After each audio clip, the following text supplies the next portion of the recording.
This show is presented by Onnit. This show is also brought to you by ZipRecruiter. Are you hiring? Do you know where to post your job to find the best candidates? With ZipRecruiter.com, you can post your job to 100 plus job sites, including social media networks like Facebook and Twitter, all with a single click. And right now, the listeners of the Church of What's Happening Now can post jobs on ZipRecruiter for free by going to ZipRecruiter.com/church. That's ZipRecruiter.com/church. Show is also brought to you by MVMT Watches. Get a watch just like mine, the black on black, for a substantial discount. Their watches start at just $95, and you're looking at $400 to $500 at a department store. Go to mvmtwatches.com today to get 15% off with free shipping and free returns at mvmtwatches.com/church. That's mvmtwatches.com/church. Kick that fucking mule, Lee. It's Monday morning. We ain't got time to fuck around. November 28th, bitches. The day the devil was buried at sea, raped, hit in the head with a fucking sealed bat.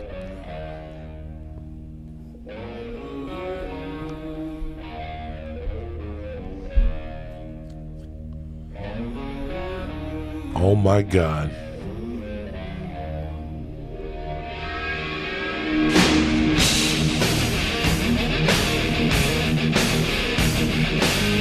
Are you kidding me or what?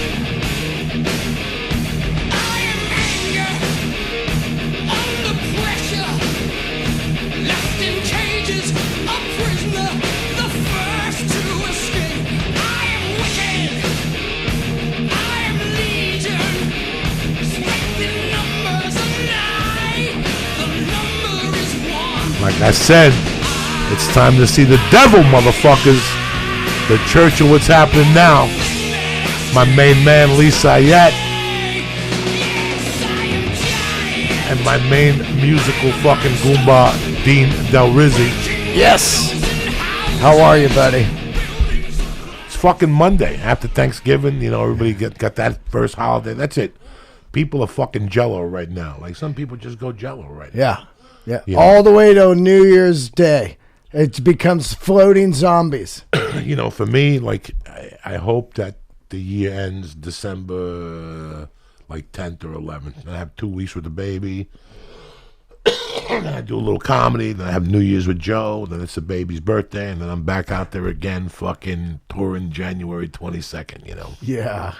Yep. So I have a little time to spend with the baby. She's going to be 4. How was your weekend, Lee? I had a great weekend. It was, you know what I mean? It really means a lot.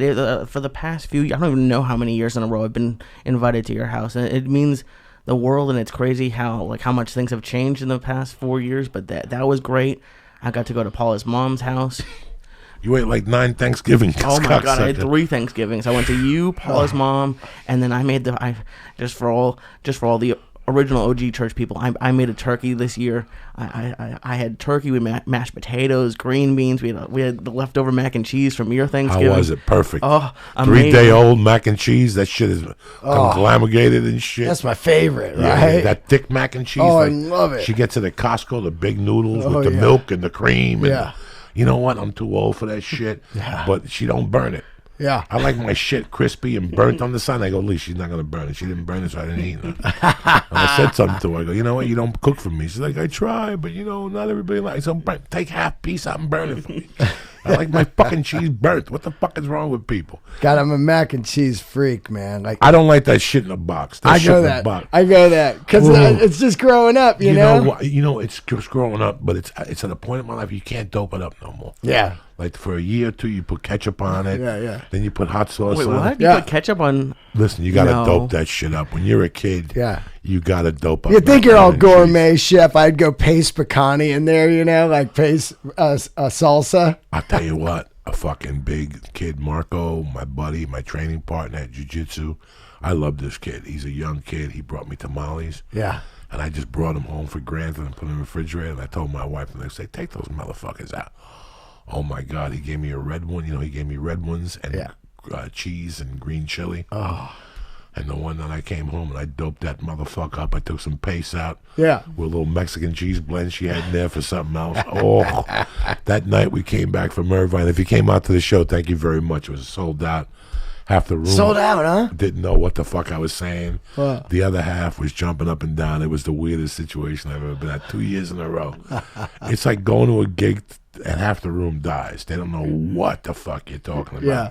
But the other people, the church people, they're like, ah! And the people are sitting down and going, what the fuck is going on here? They're like, this isn't Thanksgiving. But it took 2 hours and 45 minutes to drove down there. And me and Lee got fucked up in that car. Wow. This was one time we went to San Diego, and I got to tell you guys the truth.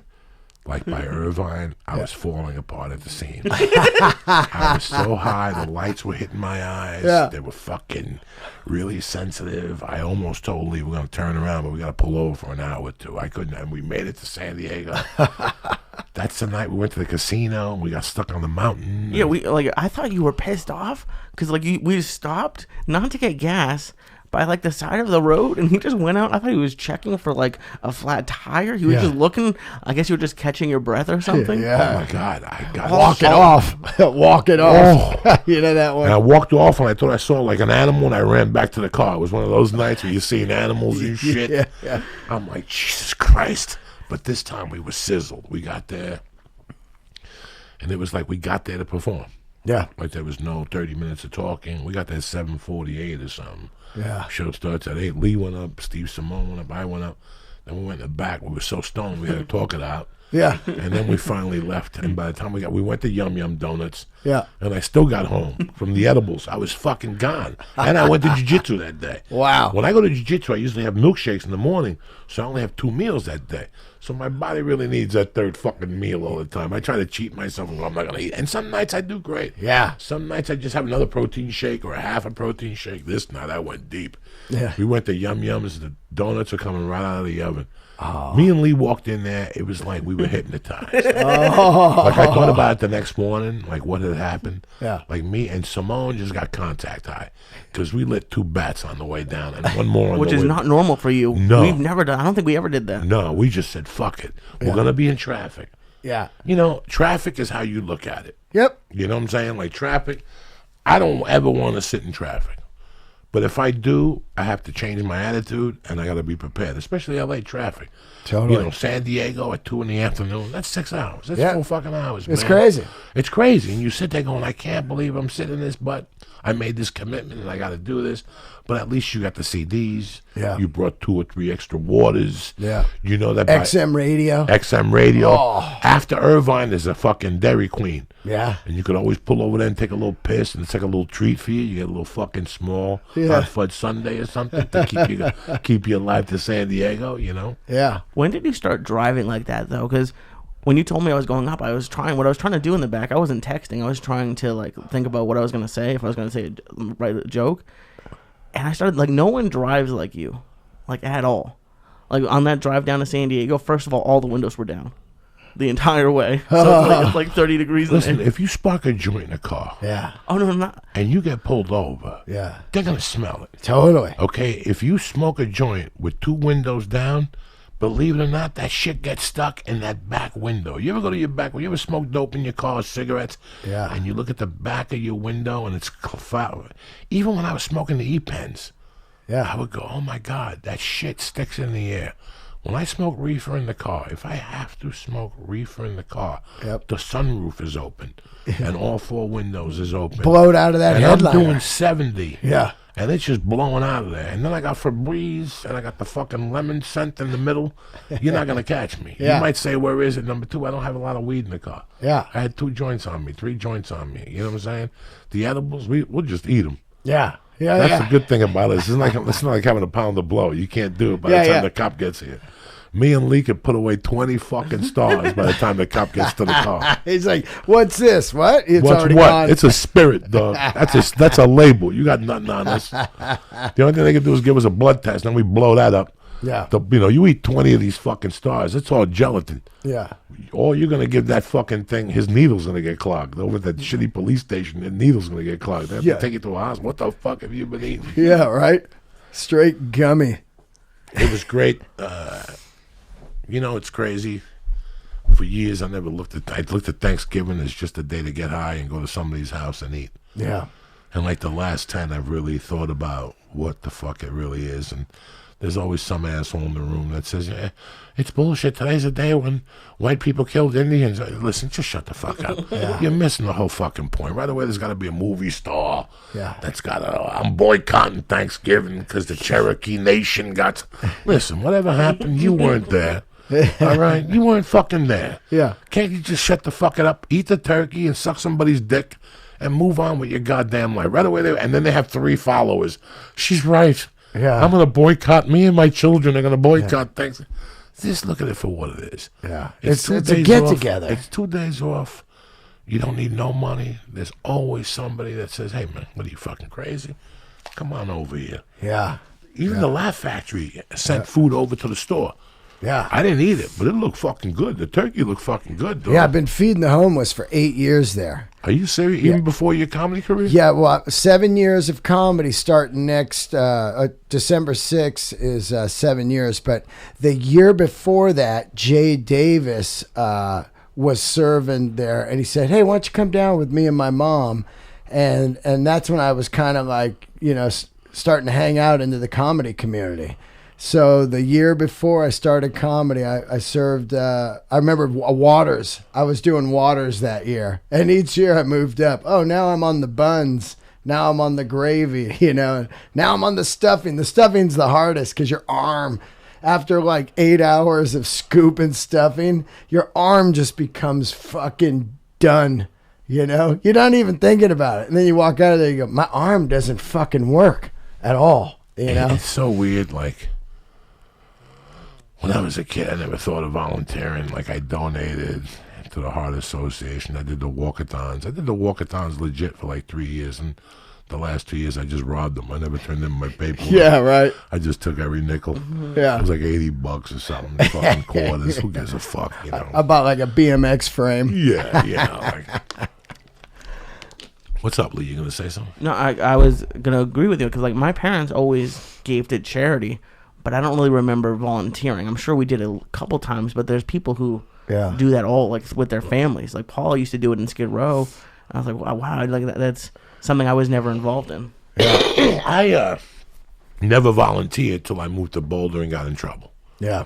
And then from 88 to probably 90, I volunteered in different because I had community service. But I got to be honest with you. I must have had 20 hours of community service. And once I did them, I still went to a place. I forget what the fuck it was. It was a warehouse. I went there once a week. I enjoyed carrying boxes and shit like that. And I did it because I wanted to do it. You know what I'm saying? And then I got arrested again. And I did volunteer work at the AIDS place. And then I would volunteer at the pool with kids. Even after I got locked up, the lady Jane knew me. So she would make me go down. I always volunteered my time like that. In today's world, I got a problem with writing a check to a fucking charity. Oh, yeah. I got a big problem. I don't want somebody, the 3 presidents, it's non-profit, but 3 people have expense accounts and shit like that. Yeah. I don't understand that. Private jets and Cadillacs. I got to be strictly honest with you. No offense taken. I went to the Laugh Factory 1 year. Yeah. I walked in. I did something for 10 minutes. I stopped. I walked back to my car and I never went back. Yeah. I felt that half the people that were there for the wrong reasons. Right. I just felt it. Yeah. I felt it that it's Hollywood. Nobody does anything because they want it. Right. There's always a by the way, know. I was getting there, and I'll never forget that ABC was going to go there in 10 minutes, and you should have seen people. Oh, fuck. So all of a sudden, people were pushing each other. Let me give turkey juice. Yeah. And right there, I said, you know what? This is not the place to do this stuff. I go for the whole day, and oh my God, yeah. And you do the comedy and everything. Yeah, I do the comedy. Felipe does the comedy, right? Yeah, and Fraser Smith, and let's see who else. Dane Cook for years. Yeah, Paul Rodriguez. Was he there all day this year? Did you go this year? Yeah, I was there this year. Yeah, and let's see who else. Over the years, Tom Dreesen. All The year I was there, Alonzo Bowden. with the year I was there was a lot of people that belonged there. Yep. And there was a lot of people that didn't belong there that were doing it. And I'm like, what did I expect? Yeah. Look where I am. Yeah. It's like when I was trying to get clean, in 85, a friend of mine took me to a meeting, a teacher in high school. I never was exposed to it. The court never made me go to it. For 2 or 3 months, I went to meetings with him just to laugh. Yeah. Just to laugh. Yeah. I would sit there until he went off at the end. He would go off, Yep. because him and his friends were old school guys, and these new kids would come in with their stories. Yeah. And he would just destroy them the way he would destroy people in class, And I knew what it meant. And even before I moved out to Colorado in 85 a few times, I went to a few meetings because I was clean from coke for 5. I stayed clean off coke for a year and all that bullshit. But have you ever been to an AA meeting in Hollywood? No. Oh, I can imagine. Oh, boy. Yeah, I can imagine. Oh, boy. I remember when I first moved here, people were going to meet chicks. They're like, it's a great place to meet chicks. Boy. It's like, wow. You have no idea what these fucking idiots do here. And it's very sad because I actually believe in it. Even like coming out of prison, I went to a few meetings, and even Boulder was a little... Yeah. Somebody said to me, don't go to meetings in Boulder. Go to meetings in Arvada and other inner towns from Denver, and I did go to those, and I understood. I understood what, real people. When you went to the ones in Boulder, oh, my God. Yeah. First off, I want to start the meeting. This chick, I'll never forget this. I can live to be 100. Yeah. And never, ever forget this. Now, at this time, I actually believed in the system. I actually believed the system was working. Yeah. Because for a long time, I went to NA, but I was smoking dope. I Yeah, just yeah. did it because I was in the halfway house. Yeah, yeah. And I would smoke specifically to go to those fucking meetings, to tolerate those meetings for an hour. Yeah. But I think the court or the halfway house made me go to an AA. And then one day I raised my hand. I go, I'm not a drinker. And they go, well, why are you here? And I go, because the court. They go, no, you got to come back on Sunday and go to NA. And I'll never, ever forget this. It was like this white room, big. There had to be 30 people in the room. I sat down. I didn't have a book. Yeah. I didn't have a notebook. And I hate to tell this story because it's going to sound fucked up to a lot of women who listen to the show. This woman was there that was tipping the scales at a mere 280, maybe 290. Yeah. Her feet, she had work boots on. She was so fucking big, I don't know if she was a lesbian. I don't think she was. She was just a foul woman, man. And you might look at me and go, Joey, you're a foul man. Well, I understand. Now think of me as a woman. She was a foul fucking woman with glasses on. I will never forget this. And they said, welcome to the weekly NA meetings. Does anybody want to speak first? And she raised her hand and she goes, first off, I just want to talk about the sexual predators in the room. And right away, I'm like, what? I'm a 30, 28. I don't even know. I'm young. I'm a young kid, 27 maybe. And I never, I'd gone to meetings 2 years earlier or whatever. And in fact, to the meetings I went to, again, I don't want to sound bad, the meetings I went to in Jersey, there were like 2 women out of 40 people. These poor 2 women, you could tell these sober men were staring them down. Like, in those days, you couldn't go to a meeting if you were a woman. Like, it was just, it was in Cresskill, New Jersey, and Dumont. Right. And those parts, those meetings with 2 girls compared to 40 guys. And if one of them was young, the guys would be eyeballing them and shit. Listen, Dice's first special, he has a joke about a chick. He goes, when I go to a club, I don't look for the hottest chick. I look for the chick that's laying against the wall, neatly combed goatee. This was her. Yeah. I'll never forget. She's holding up the wall, you know. Yeah. I went up to her. I told her I had fudge and all this shit. Yeah, that bit. I know that. Yeah. I got fudge. And all this shit. This chick was like eating as she was telling the story. She goes, for starters, I just want to say that to the sexual predators in the room, at the end of the meetings when we hug each other, please stop feeling me up. And I thought this was a fucking joke. Right. I didn't know what this was. Like, who the fuck is feeling you up? Yeah. And some people reacted to her in the room, and others were like, what the fuck's she talking about? Yeah. Nobody's ever thought of feeling her up, you know? And she's like, last 3 meetings, people have felt me up, and I've been solicited, and I've been giving phone numbers. No, you haven't. Yeah. Nobody's ever given you a phone number. Except the suicide hotline. Nobody's ever given you a fucking phone number. Suicide. That's a good one. Write that one down, Lee, cocksucker. No, because there's a lot of people posting suicide hotline on Facebook. Repost this, please. If you're feeling down. It is the time of the year.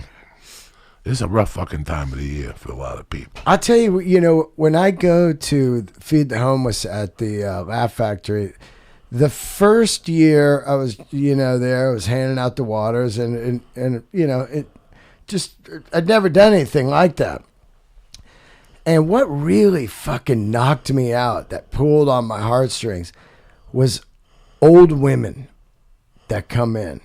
Old women, man. And they're dressed up, they look good, like they're proud, even though they're homeless. And I'm just like, man, there's nothing worse than old homeless women, man. That just sucks. You know what I mean? It's just like, wow, I feel terrible, And they're so nice. Old homeless kids would be out there fucking homeless. You know what I'm saying? Yeah. It's really crazy when you think it's just getting old. Yeah, totally. Totally. It's a big fear of mine. When you're 65, you can't go. Yeah. Just go get a painting job if things are rough, or go to. Nobody's really looking. You can't do manual labor. All you can do is check security tags. My mom's working retail right now. You know what I mean? Just because the retirement is just not covering it. She's like, almost 70, working with like young people that don't work, But when I see these women, I think about like, they're not crazy or anything. Just one wrong thing happened. Like maybe their retirement got stolen from the company they worked for, and then they lost their house all of a sudden, and they don't have family, and boom, they're gone. They're gone. It's just gone, and there's no way to get back, It's just too much money to do anything. It's really wild when you pass all the shit and get through those people if they're not drinking. Like once you see somebody on a day, like let's say you're in New York City, totally, and every day you walk through what used to be Hell's Kitchen, and you see somebody on the corner that's not an alcoholic, they're not doing drugs, they just caught a couple bad breaks, they sleep at a shelter, but they're out there trying to put it together, believe it or not. Totally. If you go talk to him, he'll tell you. If you come here at 12, I'm usually at the place trying to get a job painting for $4 an hour. They'll tell you a story, and when they tell you a story in that manner, that they're not high or absolutely drunk, it really does something to you for a couple of days. First off, you realize how lucky you are, but you also realize how fast it can happen. Totally. I fucking think about my past every day. At some point of the day, I think about living in that rocket ship, or sleeping on couches, or just sleeping at a bus station. My first couple tours in comedy where there's no bus for 6 hours, Jack, and you ain't got no money to sleep at the Hotel 6. Nope. You got to get your duffel bag, get your jacket, put it up, put your wallet in your front pocket, and take a little fucking nap there, Sleep with one eye open. It's funny, at the Houston Comedy Festival, I saw Slade Ham, and he goes, I remember driving you when you first got diagnosed with the sleep apnea. Yeah. And you'd be just talking to me, and you'd fall on me. And I'd have to push you off on the way to Houston from Beaumont and shit. Wow. Yeah, because I had that sleep deprivation. You would just fall asleep right away? Oh, my God, as soon as I got in the car. Oh, yeah. That kind of chair would put me out. I told you, one time I fell asleep on a plane before it took off, and they asked me to get off the plane because I was snoring so loud from the sleep apnea. Wow. People thought I was going to die and shit. They woke me up and said, you got to get out and get checked out. You can't fly on this fucking plane. Wow. You just made a noise like an animal. Yeah, I heard that, That sucking for wind when you have sleep apnea, you have no idea till you hear. My wife taped it. Yeah. Gavin Boyd, my friend, taped it one day, and he goes, this is what you sound like at night. It was wildly. And that shit is no good for you. No, fuck no. Every time you suck for air and stuff, something happens in your brain. Yeah, you're cutting oxygen off. You're cutting oxygen off. It's a horrible situation. I try to really work on rest, people. That's the most important thing, because I wake up in the middle of the night, Yeah. Like, if I go to bed early, I just wake up. And after 6-7 hours, I wake up. That's me too. I wake up, and I stay. And now I'm smart enough. Since 83, I caught it. There's some nights when I'll roll back and forth.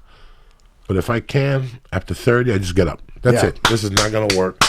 I get the notebook. Yeah. Start writing, put on a TV show, put the Walkman on, the fucking earphones. Yep.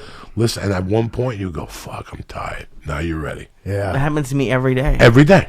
Yeah. Every day. And I fight it. So that's, you get up. Okay. I'll have to start doing I got it. to get up because I got to pee. And then you lay down and you're like, fuck, I got to download that podcast. Yeah.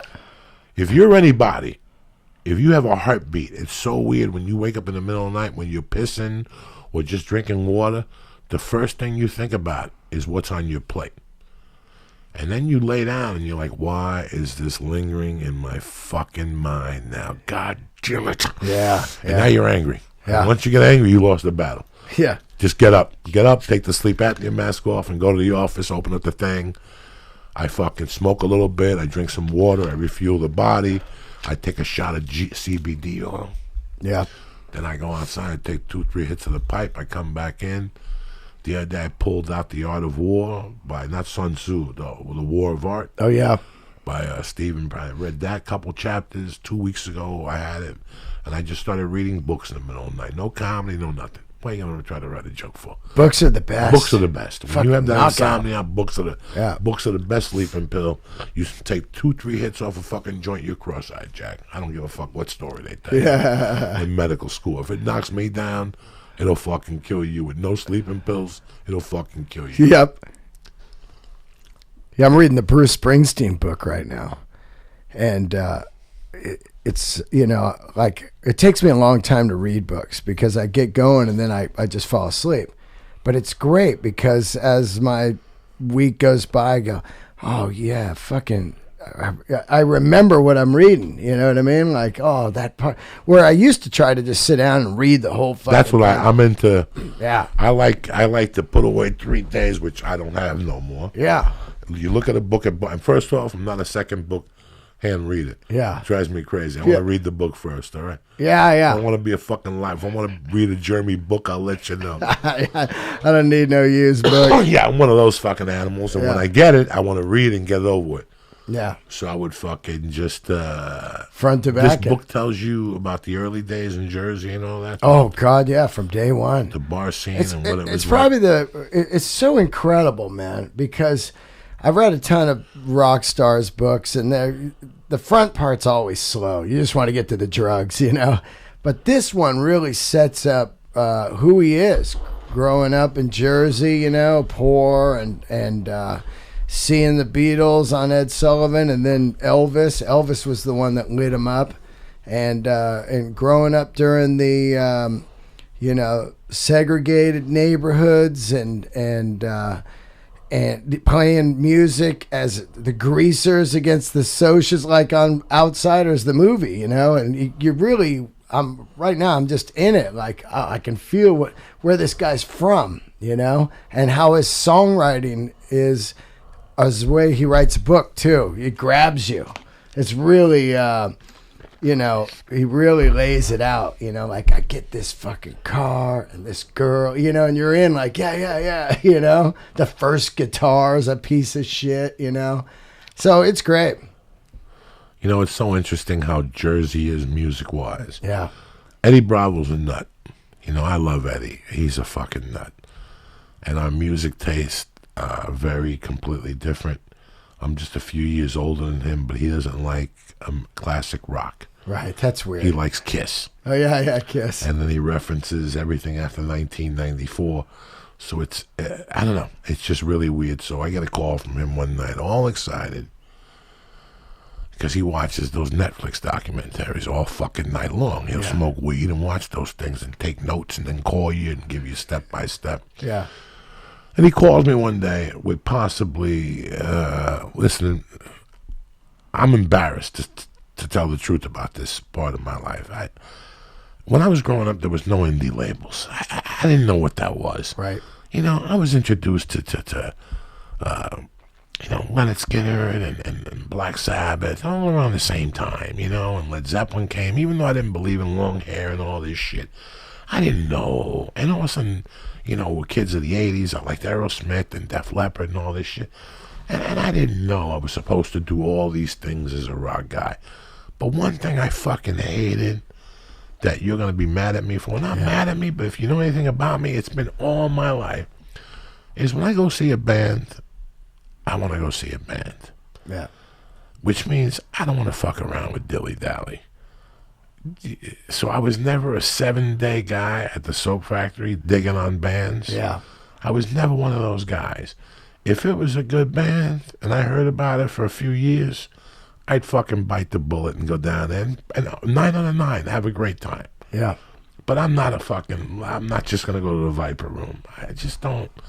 That's never been who I am. Right. You know what I'm saying? I get you. But I never went into comedy either. Yeah. So I don't want you to think, well, Joey, you were just a No. I saw stand-up comedy one time before I went on stage. The other shit I saw was Dave Chappelle guy at Central Park, at Washington Square Park, which wasn't, but I had never seen organized stand-up comedy. Right. I was into snorting coke and going to bars. Yeah. Okay, and talking shit and drinking white fucking vodka and orange juices. That's some blue collar shit. Yeah, You know? if there's an inch. Beside that, I didn't want to drive and get in the fucking car and have to deal with crowds. And $8.50 a drink. I can't talk. I don't like talking when there's music. I've never been one of those people. Yeah. I never went. I could probably went to 7 discos. Yeah. As many rock clubs as I went to. Hole in the Wall, the Soap Factory.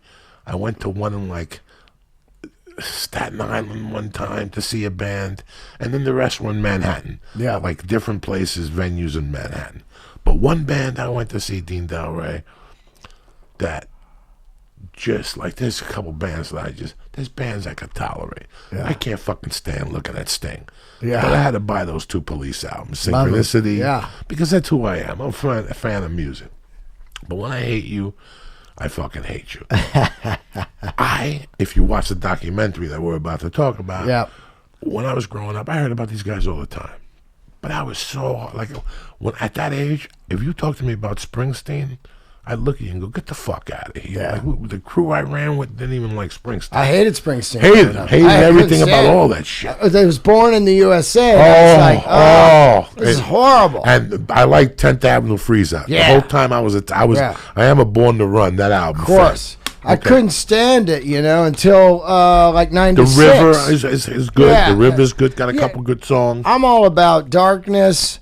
And now I love the first 2 records, and then Born to Run and Darkness, But growing up, I was like, Brute, that's my mom's rock. I don't want to hear that shit. I'm AC/DC. You know what I mean? So Eddie Bravo goes, you got to watch the Twisted Sister documentary. I'm like, Eddie, are you fucking kidding me? Yeah. If there's anybody I hated more than Cheap Trick. You hate Cheap Trick? Oh, with all my heart. And I did buy one of their albums. Yeah. Heaven Tonight. Oh, yeah, great record. That's a great record. I just could not watch them. I could not watch the guitar player, and I could not watch and a friend of mine, asked me, do you want to meet the guitar player from Cheap Trick? And I was like, I can't believe you're asking me that. I never liked that fucking dude growing up. God, I love that band. Dream Police. No. They got a song on that record called Gonna Raise Hell. It is so fucking evil. No. I love it. I'm a Heaven Tonight man, and don't even talk to me at Live at Budokan. Oh, Killer Right. Live at Budokan sold gazillions. I don't know how many millions. Yep. They don't even make those live albums no more. Nobody makes a live album. Double Live Gonzo with Nuge, and then you have Live at Budokan, Cheap Trick, and then you got Unleashed in the East, and the Unleashed story remains the same. And Peter Frampton. Oh, yeah. Frampton Comes Alive. That's it. Those are the live records that were at every fucking party. Every party. And they were the soundtracks of fucking... And all those records saved each one of those bands. Because every time you read about them, you're like, oh, yeah, they put out 2-3 records. They didn't do shit. The label's about to drop them. They go, we'll let you do a live record. It won't cost us nothing. And boom, they fucking blow up from the live record. Can you put on The Ripper from... Unleashed in the East. Unleashed in the East. I heard this the other night on the 101 when I was coming home. Yeah. I almost took the car off the fucking... What was it on, Boneyard? Just XM or something? Boneyard. Yeah. I only have XM. Me too. It came Yeah. with the car. Fucking love My it. wife said you get. Listen to this. Yeah. Kick it, Lee. You're in for a shot. London town streets when there's darkness and fire. When you least expect me, you turn your back out of town. I smile when I'm sneaking At the shadows on the wall. I love it. I laugh when I'm creeping, but you won't see me at all. Oh, hear my warning. Never turn your back on the river. Right here, I like this part. Go soon, shake the fear. And never knowing if I'm here. I'm smiling, shameless. Cut it, Lee. Let me tell you something, bro. So great. That is right there, guys. That's what we grew up on. Whew, man. First time I heard that was freshman year, study hall.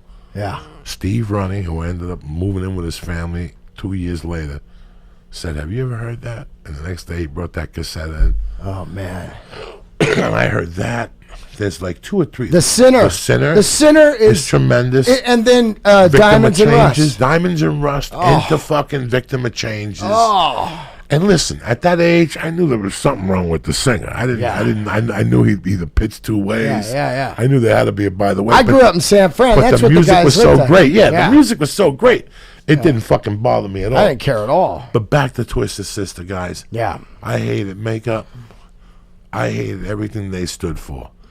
And for maybe 2 years, there was a group of kids from my neighborhood, North Bergen, that 2 nights a week, they'd be like talking to you about Twisted Sister, and you'd be like, dog. Yeah. You'd be all coked up, so you couldn't really talk, but you took the ear beating because they just gave you 2 bumps. Yeah. Yeah, I know. So Just there was- fucking- oh my God. You gotta see him under the blade, yeah, it's dude. fucking under tremendous. The I'll blade. get you tickets. Yeah. And finally, on a Friday night or something, me and my buddy James went to the soap factory, and what we witnessed in the first 2 minutes made us run out that fucking door. We went to Priest and Black Sabbath. Yeah. We went to a little bit more serious stuff. You know? It was funny in the movie. They're doing a Sabbath cover, and he's killing it. Remember And they're that? doing a Priest cover, too. I mean, that's what I meant. Priest cover. A Priest cover. Yeah, That's why it's you're killer. saying Sabbath. I'm like, did they? Yeah, that's what I What meant. did I miss? Priest. You know, so it's this. If you have not seen the Twisted Sister documentary, Oh man. and the funny thing is, man, that you really get motivated after you watch it. It's it drove me unbelievable, crazy. right? Like, it cleared my mind. I'm like, I understand what everybody has to go through. Yeah. It's so weird when people quit. Sheryl Crow has that line in the second album. Yeah. Why quit before the miracle happens? I forget what the fuck it is. In the third album, whatever the fuck it is, the woman she was dating, Eric Clapton. Yeah. What album is that? That's the second record. Wow. Oh, no. Oh yeah. Oh, that's a great one. No. Oh, that's a good song. Yeah. What is that? Ooh. Yeah. Yeah, that's a killer record. Dog, Sheryl Crow. Yeah. It's like a black and white video. Oh, it's good. Is it just Sheryl Crow? Do we just look for that? Yeah, and then I'll know the name when I see it. The Perfect Mistake. Yeah, that's it. God damn! Listen Yeah. to this, Lee. That's a great song, man. Shit, this is a great fucking album. It really is. She's got 5 jams on this Sheryl Yeah. Crow. Second record. Third. Third? The second wasn't that big. The second one was Got a Shame. My favorite mistake. My favorite mistake. That's it, yeah. To do you good. Shame I to gotta do change you that. good. I thought this was the second record too. Check it out on Google this, Lee, this album. My favorite mistake. Yeah, let's find out what this is great. What's that B3?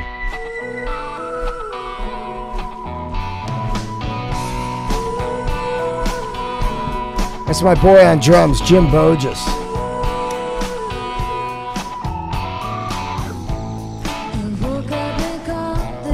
That's the live one. That's the live one. Yeah. Do the studio one. Guitar player in that band's incredible. This album came out in 99. Yeah. Okay, the first one is 95. The second one was 97. It had a really good song on there.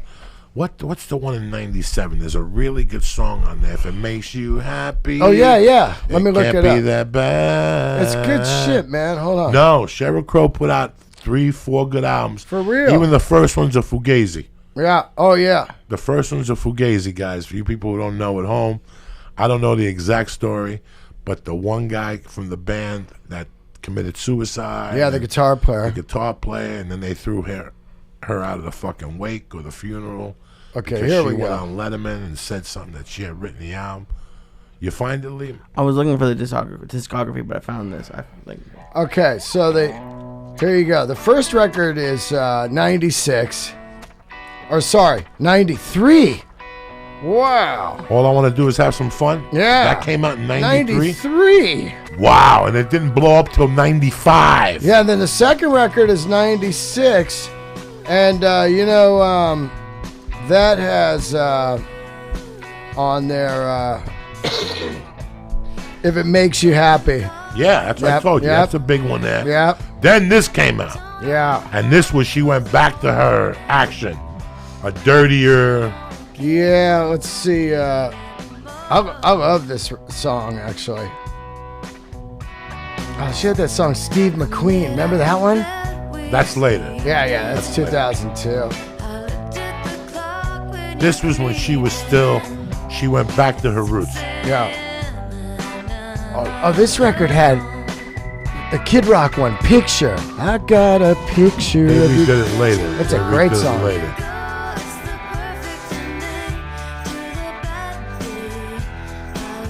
I drove around this country with this fucking CD. Yeah, it's a great fucking I drove song. from L.A. to Houston, from Houston to Oregon, from Oregon to fucking the Dakotas, Yeah. back through Green Bay, back through Wisconsin, down through Michigan, back to a triple run. We ended up in Salem, Oregon. Triple Run. Okay, this is 2000. Yeah. This started in January of 2000. I came to LA and I bombed so bad in between Doug Stanhope and Nick DiPaolo at the Improv one night. Yeah. I said, it's over.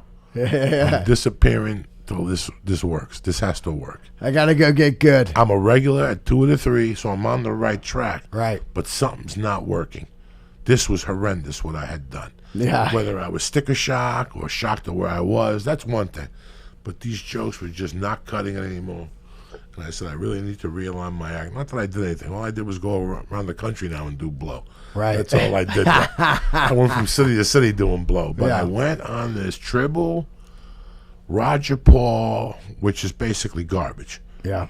You know, whatever he tells you, expect to get $100 less. Yeah. You know, expect to get $100 Just less. the shady runs. If he tells you a hotel, expect to get charged somewhere. Yeah. But you know what? If you want to get good, this is part of the action. You know what you do? You get a car, low mileage, no cost. You know, you can't be making a monthly payment. Nope. All your bills are paid. In those days, I used to have child support, if that. Yeah. And that was it. I went on the fucking road. And I went in this car with a girl all through that, back all the way up to Salem, Oregon, back to L.A. for 2 days, to El Paso, Texas, to fucking Miami for 2 weeks. Wow. Driving? Driving. Whoa, Miami. All the way to Miami. All the way, yeah.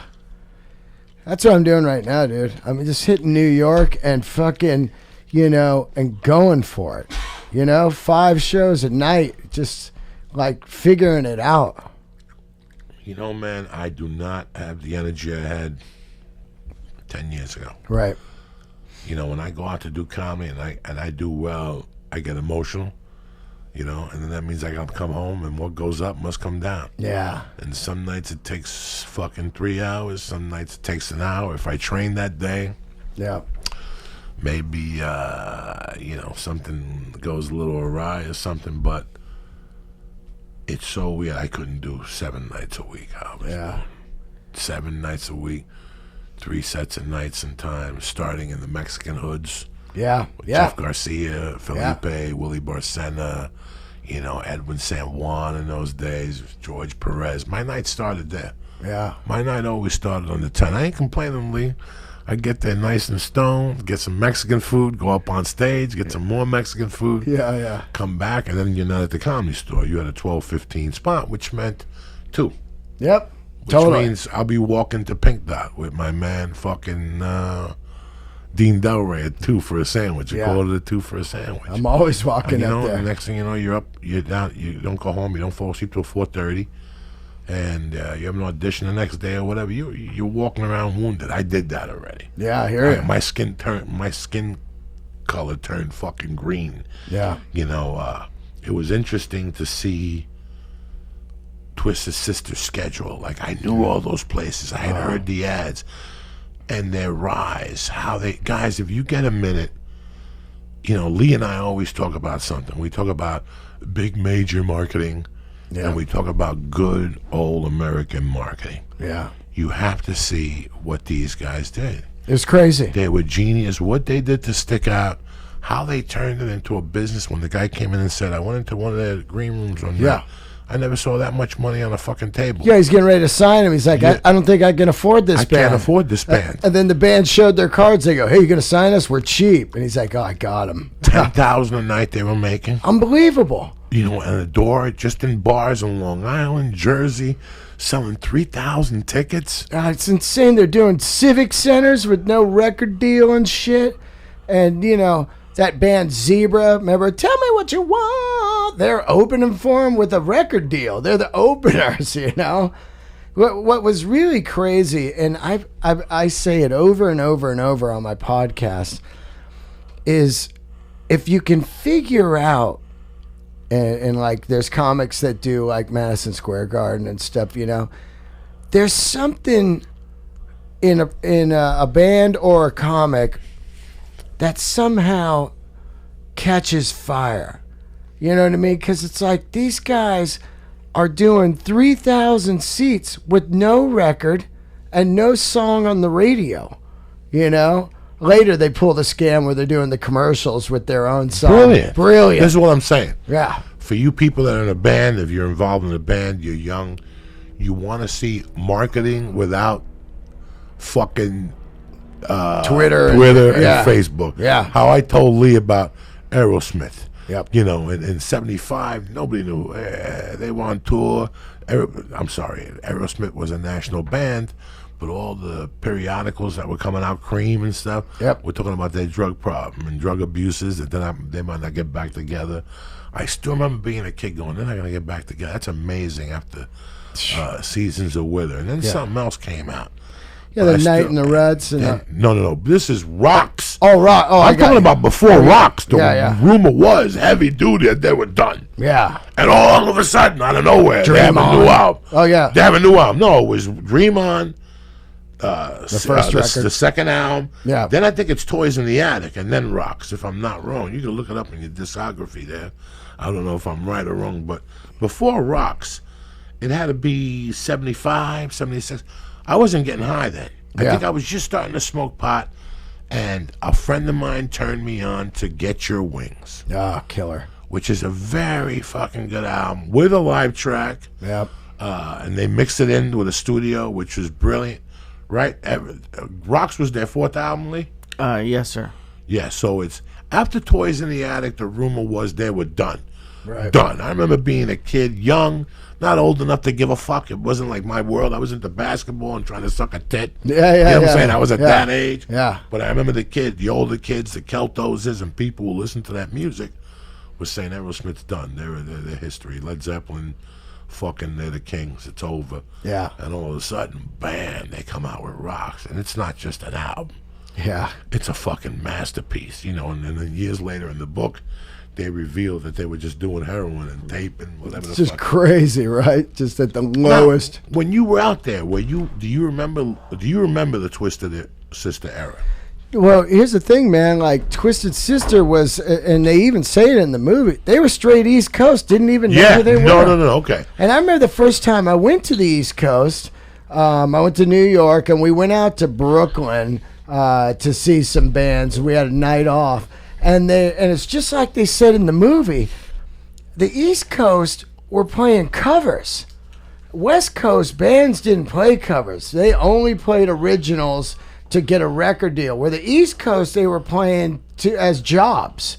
You know what I mean? This is our job. We play 5 sets a night. We do it every night. We do covers, and we sprinkle in one original each set.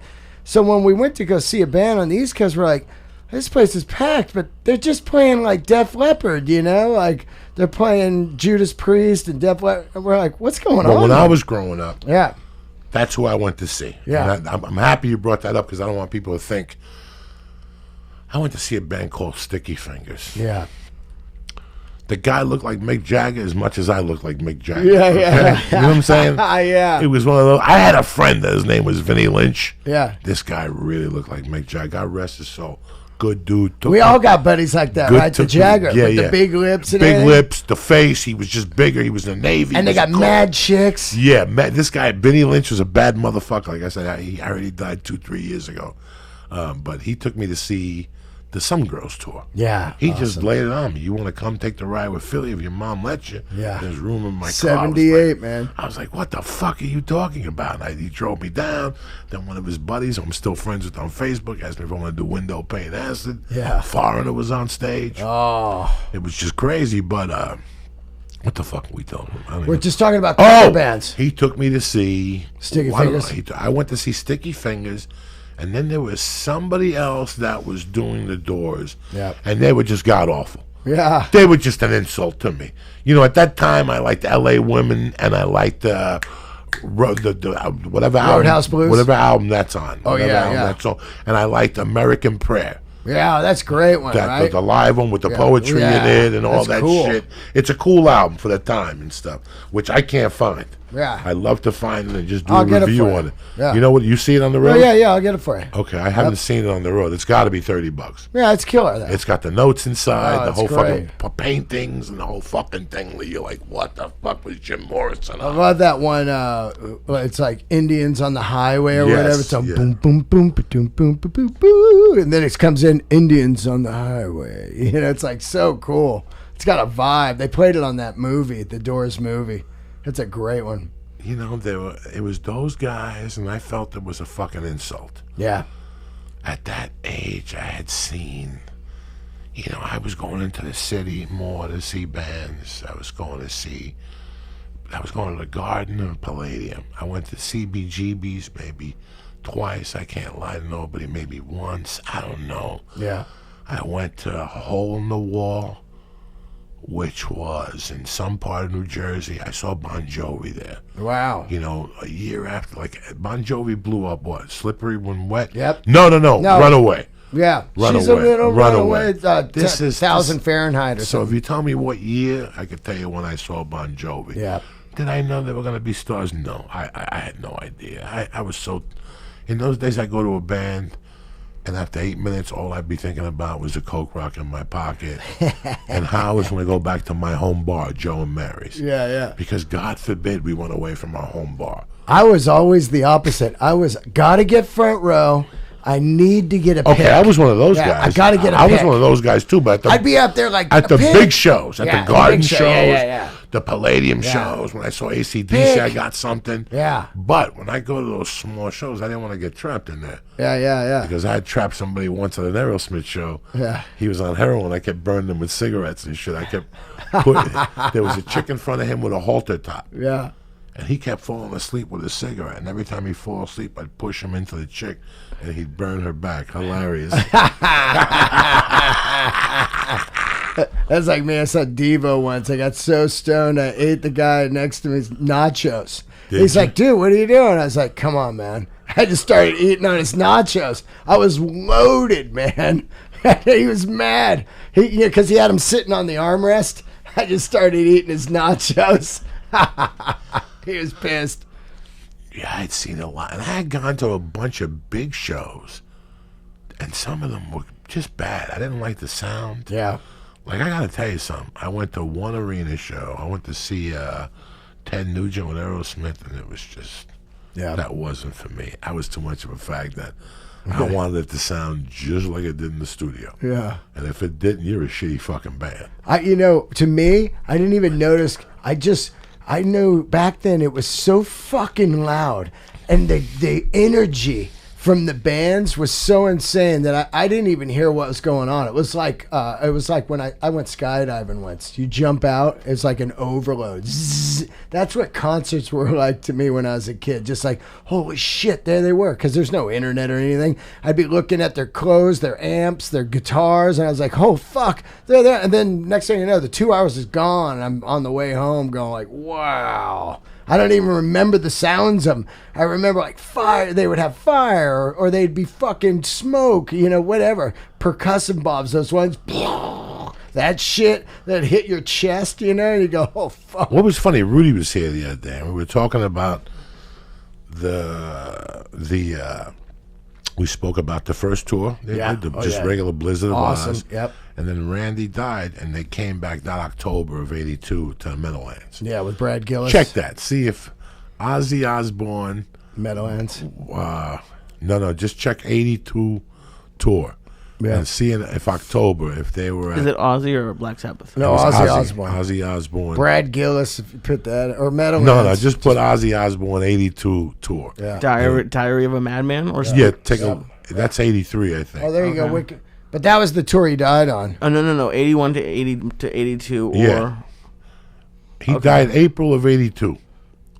Okay, so this was right before this. Okay. Right, because Brad Gillis, he came back in October, but it was weird how they went from 4 of them to now they came back with a castle. Yeah. Remember they had a fucking castle and Totally. shit. And he was talking about the midget. I forgot all about. Oh yeah, the they fucking hung midget. him. Yeah. And then the fucking keyboard player was dressed like a reaper up in the top of the castle, just playing like the intro to like Mr. Crowley. Yeah, I forgot all that shit. Yeah, and the stairs came open. It was, and they had a hand come out like on Iron Man. I remember that shit. That was just crazy. That was crazy. Yeah, right. You can usually find them on there. I think it's Diary of a Madman. Yeah. Okay, look and see. Yeah. November 5th of 81 started, and then it went until August 8th of 82. Does that make sense? Yeah.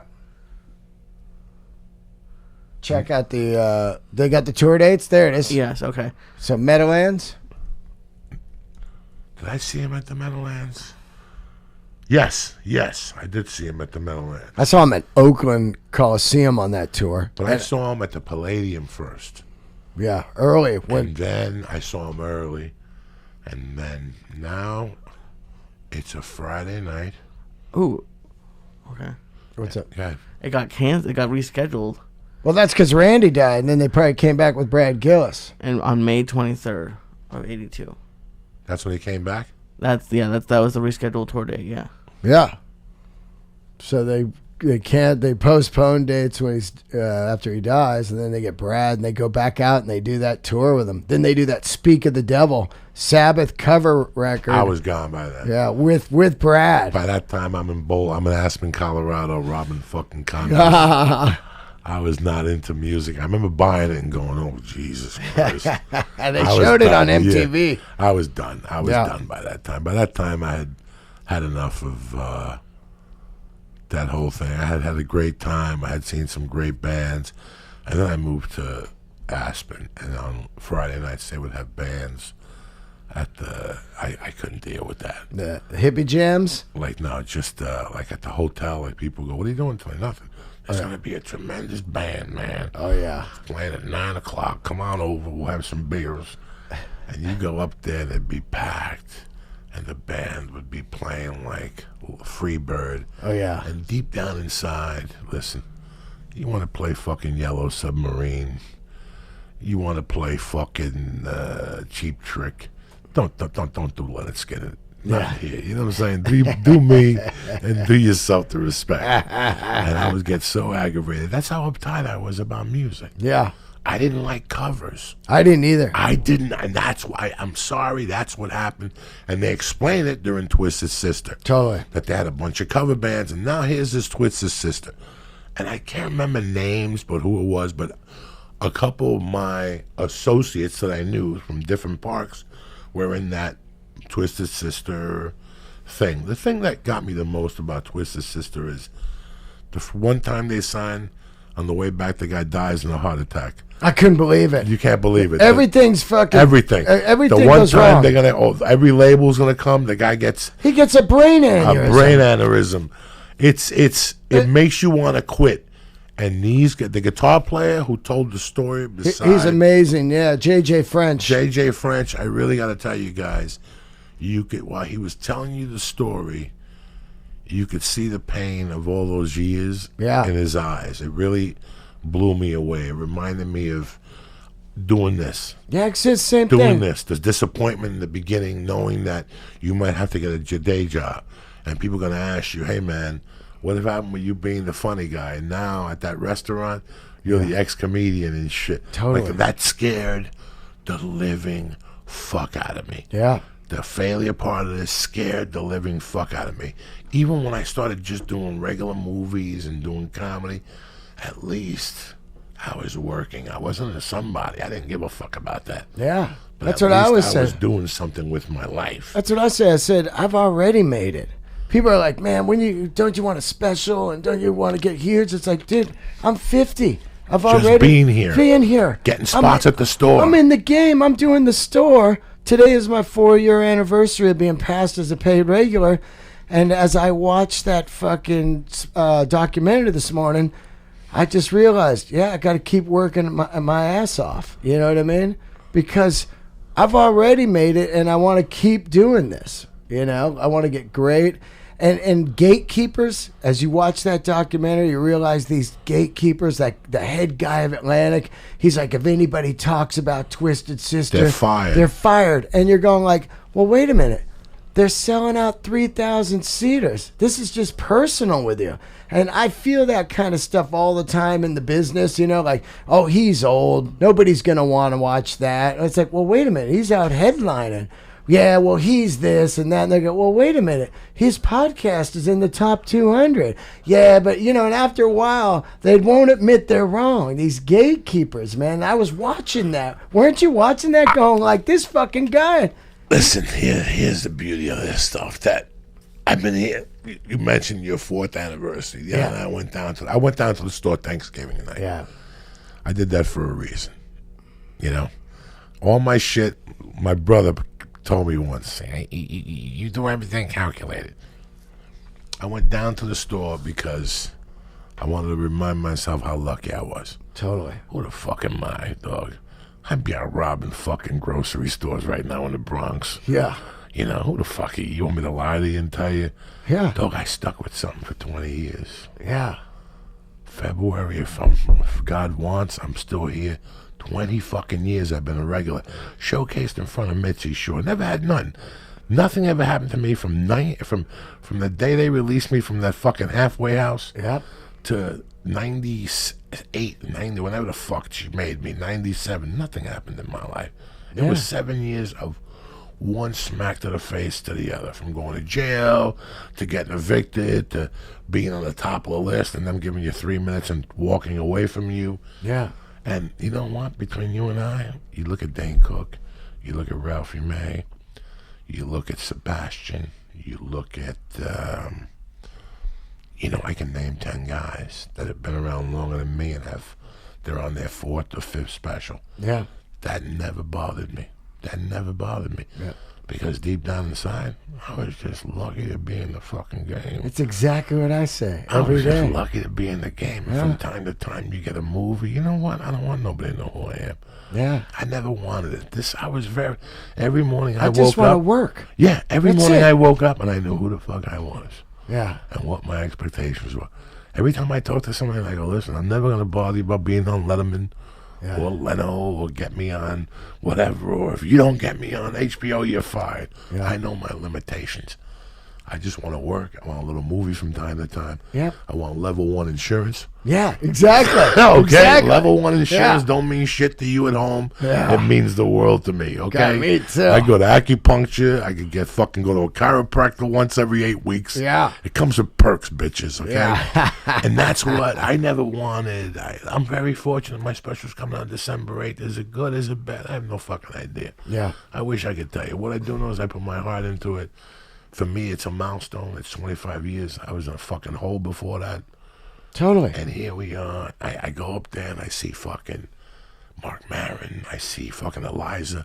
I'm on a show last night with Ari. Yeah. You know, I walk past and there's fucking whatever the other day. And I'm like, I guess I did something right. I didn't do nothing right. I just stuck with it. Yeah, I exactly. don't know what the fuck you're talking about. I just stuck with it. And when I watched that documentary by Twisted Sister, I'm like, this is where I got my balls from. I drank that same water. Yeah. I don't give a fuck. Me They too. were saying it. When they said they had opportunities to work in L.A. and they go, for what? To pay to play? To pay to play? They're fucking crazy. They were making bank in Jersey. They didn't give a fuck. And you know what really impressed me about them, man?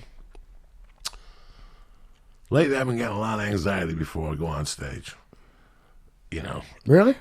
Yeah, I get a little bit of anxiety. It really happened at the motherfucking comedy jam, you know, singing and shit. Yeah.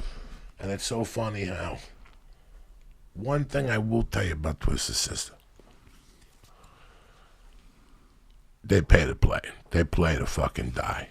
Totally. And that's something that our generation, people who are around Lee Syatt, you'll never see. You know, Lee goes to a show and it's two guys with turntables. Yeah. Jumping up and down and a bunch of Pre-recorded people. stuff. That's all great stuff. When five guys go out there with no shirts on and they're drenched, Yeah. and three of them on heroin and God knows what else, and Yep. and they're doing this. What were they saying? This year after year, Groundhog's after Day, year said. after year, just 5 nights a week, right? That's what That they were was playing. it. Yeah. That was all they knew. And in those days, they were like, I would hear about Twisted. Like when they were talking about 82, that's when I would listen to the radio. Yeah. And finally, one day I broke down. I went to see Twisted Sister. And I didn't know what the fuck to expect. But that's one thing it taught me, that they didn't give a fuck. No. They played. They went on stage to destroy that motherfucker. Even if you don't like the music, I was telling Joey, you have to watch this for work ethic. You love these people. Like some people, like, they don't understand. I've been standing on wood, I tell people, for 32 years. I played music for 25, now comedy for 7. That's how I look at it. This is what I do. I've been fucking performing all my life. And I look at those guys, and that's what they do, you know? And when I told you, when I hosted that Ricky Rackman's Cat House thing last month, That they ripped it up. I still cannot believe how fucking Powerful. I couldn't believe it. Powerful. I was 2 feet away from D. Snider. I just got goosebumps right now. He was up there, and that scene where they say D would just call guys out, "You fucking guy with your arms crossed, get the fuck out!" And the whole arena would go, "Get the fuck out!" He did that at the Roxy, right to a guy. He goes, "You with the fucking short hair, bummed because your life didn't go right. Put your fucking arms in the air and fucking start rocking." You know, and the guy came up to me later, he goes, "He pointed me out, man. It was, wow, he saw me." That's because the guy is looking at everyone in the crowd. He wants to kick ass and take names, you know? And man, he sings fucking great. Like his voice is killer still right now, you know? And the guy's like 60 something, right? You know, it just showed me that the war of art is the war of art. Yeah. That's what that documentary showed. I've always known. I'm not a fucking retard. We have to pay for this at every level, whether you want to draw pictures, make music, write comedy, be a comic, you know, be a singer, all that stuff. You got to pay for it somewhere. And to watch that and know that finally somebody, the guy that threw away their picture, he saw their picture a month before. Unbelievable. The assistant gave Carson. Carson Yeah. gave this, break it down, please, because I'll fuck it up. Okay, so there's a guy in fucking Atlantic Records in New York. He sees Twisted Sister twice, and the head guy goes, "Nope, I don't want you to mention him again or you're fucking fired." And so then he runs into this guy, Carson, who's the head of Twisted Sister or head of Atlantic Records in London, and he hands him the shit, and on the plane he looks at one photo of him, just throws it in the garbage. Right? He's just like, nah, look at those guys, look like clowns. And then 2 weeks later, they're on TV on that Tube show, and he's like, oh shit, I'm signing these guys. You know what I mean? That was fucking... And then the head guy goes, "They suck." And he goes, "Yeah, they suck, but we're going to sell millions of records. This is a business. Quit being personal." Right? That was crazy, man. I couldn't believe it. I can't believe you brought up the Gatekeeper. That's It really sat with me, Joey, because as much as I do comedy every night, you know, and also played music, you always have 3 or 4 people that are heads of something, and whatever they don't think is cool in their mind, like, I don't think this is cool, then they, instead of looking at it as like, well, shit, this guy's killing every night, they're like, yeah, but my friends don't think that's cool, so I don't want to bring that on. You know what I mean? And they're the gatekeepers. And then when that gatekeeper goes, another person comes. You know? What happened? You throw up? Every time I come, Lee throws up. I gave him the death chocolate. Does the chocolate taste shitty? Because you never like it. This chocolate's good. It's espresso coffee. It's Yeah, how could you not like that?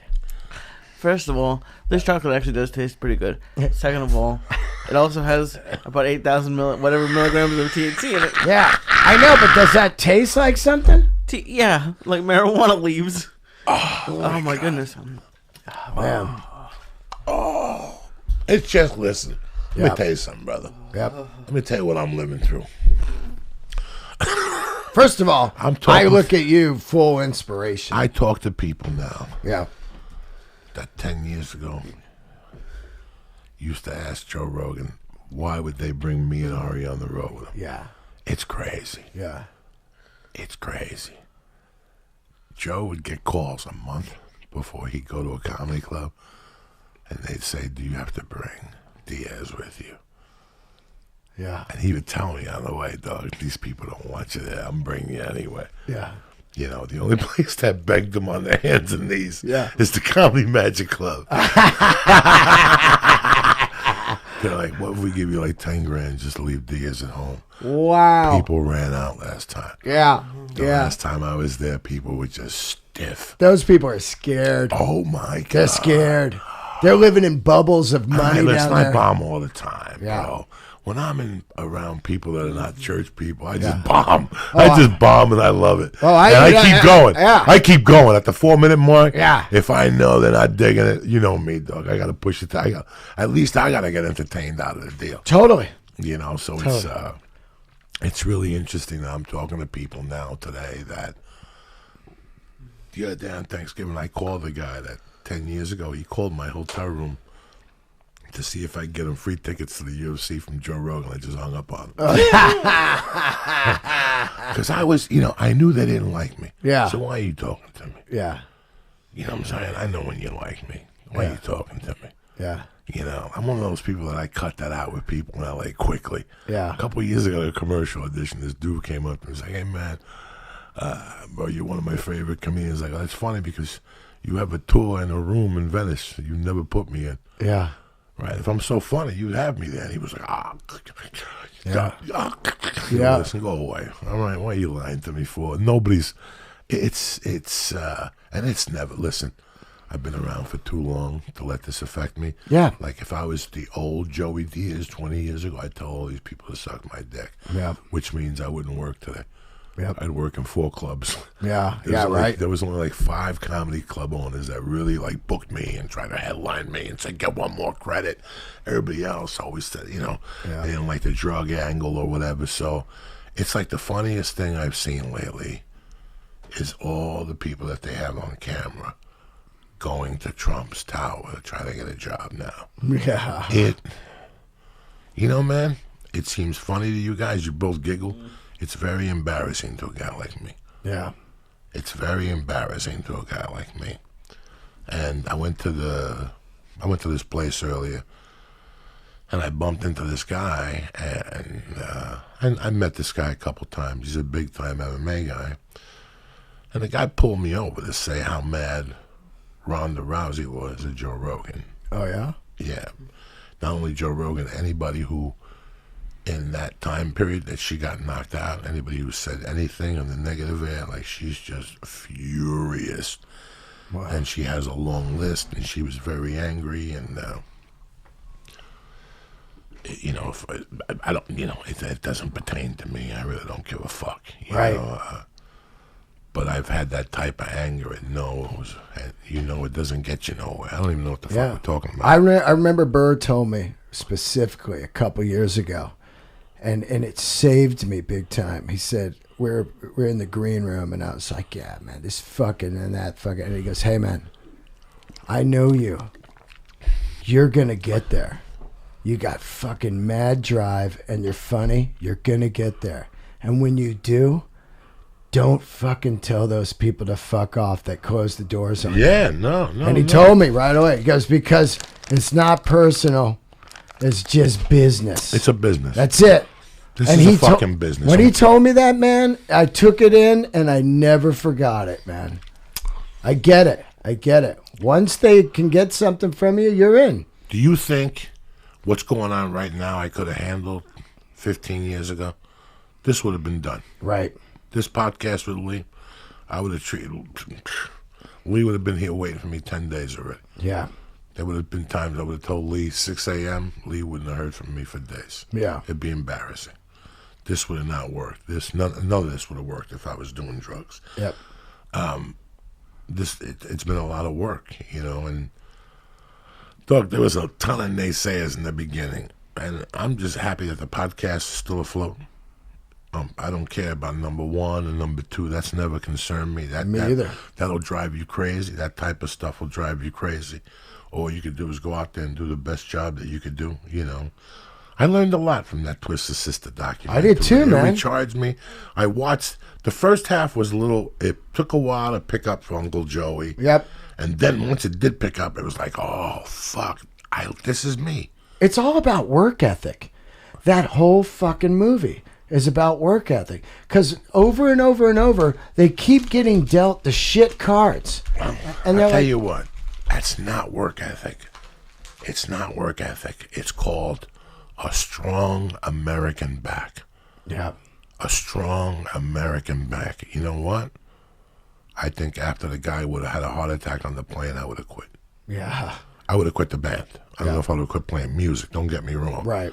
Me, personally, I think these guys are fucking the Malouk. They got to have the Malouk on them. Yeah. Yeah. That's me. That's Yeah. in my own heart. I would have quit after the guy died.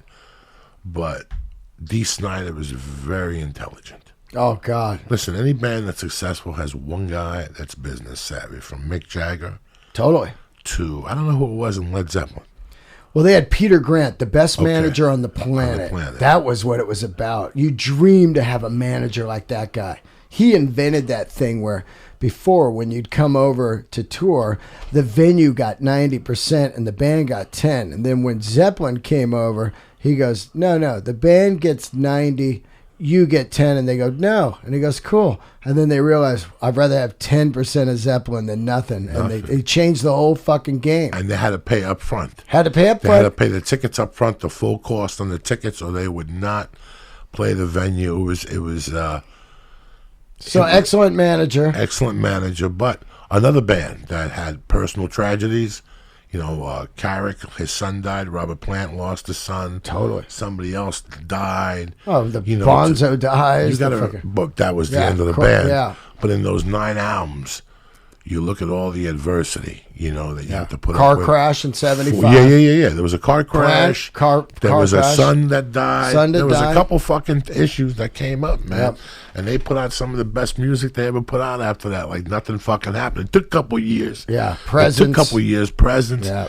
But I respect that. Listen, man, I hate to, I was not liked as a comic. The only person that liked me was one person, Mitzi motherfucking Shaw. Yeah. That's all that mattered. That was it.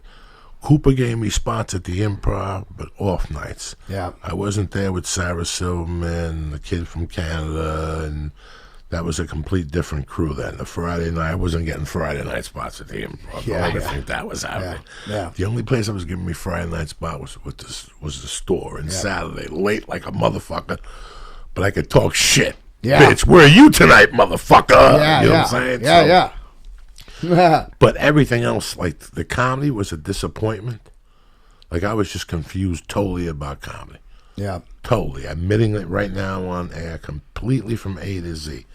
I didn't understand what the fuck they were talking about. You know, I didn't know about the tickets. I didn't know about the money. I thought if you were funny, and then they had a formula. Yeah. And once that formula hit, I thought that was when you hit. That's why I went by the formula and nothing happened. Right. So the game changed in front of me. It wasn't what I thought it was. Same with me when I got it. Yeah. Once you get in, the game changes. Well, you think on the outside, if you're making people laugh, then you're going to be working. And then really quickly you realize, oh, it's not about that. You know what I mean? It's all kinds of different games going on, you know, and you're going like, wait a minute, I just killed in there. And they're like, that doesn't matter. You know, and that's when I think you can realize, well, I don't need to kill then. I want to be myself. I want to have my own voice. If it's not about killing, then I might as well be up here being myself. You know what I mean? And that's what I realized when Ian Edwards told me, like, man, you're just doing bullshit up there. And I was like, he's right. And I started all over. Like, well, if it's not about, you know, just rocking it, I'm just going to be up here and do my thing. Where's Tony Bennett, that cocksucker?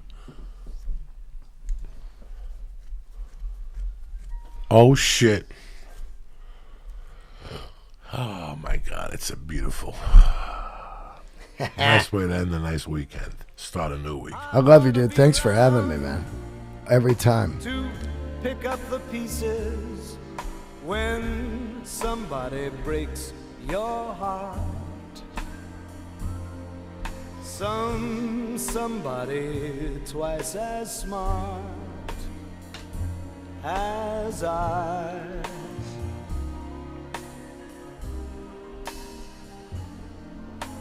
Somebody who will swear to be true as you used to do with me, who'll leave you to learn that misery loves company. Wait and see. I mean, I wanna be around. Let me give some shout outs right now. Wednesday night. Excuse me. Wednesday night, Brandon, my man from Weed Maps, showed up with a bag of fucking goodies. I want to thank you. Thank you very much for the t-shirts and the hoodie and the hat. When Lee comes over tomorrow, I'll give him a nice little black hoodie and a t-shirt so he could be the new Weed Maps dude. You know what I'm saying, Lee? You're going to look fucking sharp in the daytime. All Dean Franco, Andrew Raines, Christo Fran, the Joe Zone, my man One by One Podcast, Campeon del Mundo, and Cocaine Tamales hanging in there, you bad motherfucker. You know what I'm saying? There was something I had to ask you about this Twisted Sister documentary. The one last thing I wanted to go over with you that was interesting about it. And I got stoned and I can't fucking remember what the hell it was. Fuck. Anyway, it doesn't really matter. Who the fuck knows? I got high and I forgot. I'm sorry, people. It happens. It happens to everybody. You have a thought. Tony Bennett came on. I reflected on Tony Bennett. Now I'm fucked. You know what I'm saying? Next thing I got to cope it, or next thing I got to focus, or write it the fuck down. The movie's on Netflix if you guys want to see it. What's the name of it? It's called Twisted Fucking Sister. Jesus Christ. We are Twisted Fucking Sister. And man, I tell you, some of the footage on that is so fucking cool. And man, like Dee Snider with the same girl from day one. I gotta tell you what impressed me about Dee Snider. His singing never impressed me. I saw him in some talk shows, and he grabbed me one time. He was on a show, maybe. Remember when they were trying to, in 1985. PMRC? In 1985, 1986, we got into a weird dilemma in this country about cursing on albums. Yep. And one night it was Vice President's wife. Al Gore's wife. Al Gore's Tipper wife Gore. was going after him. Frank Zappa. And Zappa. There was a couple of them that she was going after. And I heard his speech about it. And it really blew me away that he was so articulate. and he had done the research, and I didn't become a fan of them. Yeah. But now I liked him a little bit. Like him. He ate her alive. Yeah, he ate her alive. Yeah. It was her and that dick from the Beach Boys, Wilson. You know, he was like, "Oh, yeah, this is not music for kids," you know, and then him and Frank Zappa just handed them their asses, you know, with like knowledge. They thought they were just going to battle some buffoon rockers, and they were like, "Sorry, here you go." Oh, and they wore like amazing like suits just to shut them down. You know, they came in all looking good and ate them up, man. And what's funny is that's when the labeling happened on records, and the records sold bigger than ever. It backfired because they had those records with no swearing. No one bought them. No one bought them. Remember that? They'd be right next to the one with the label.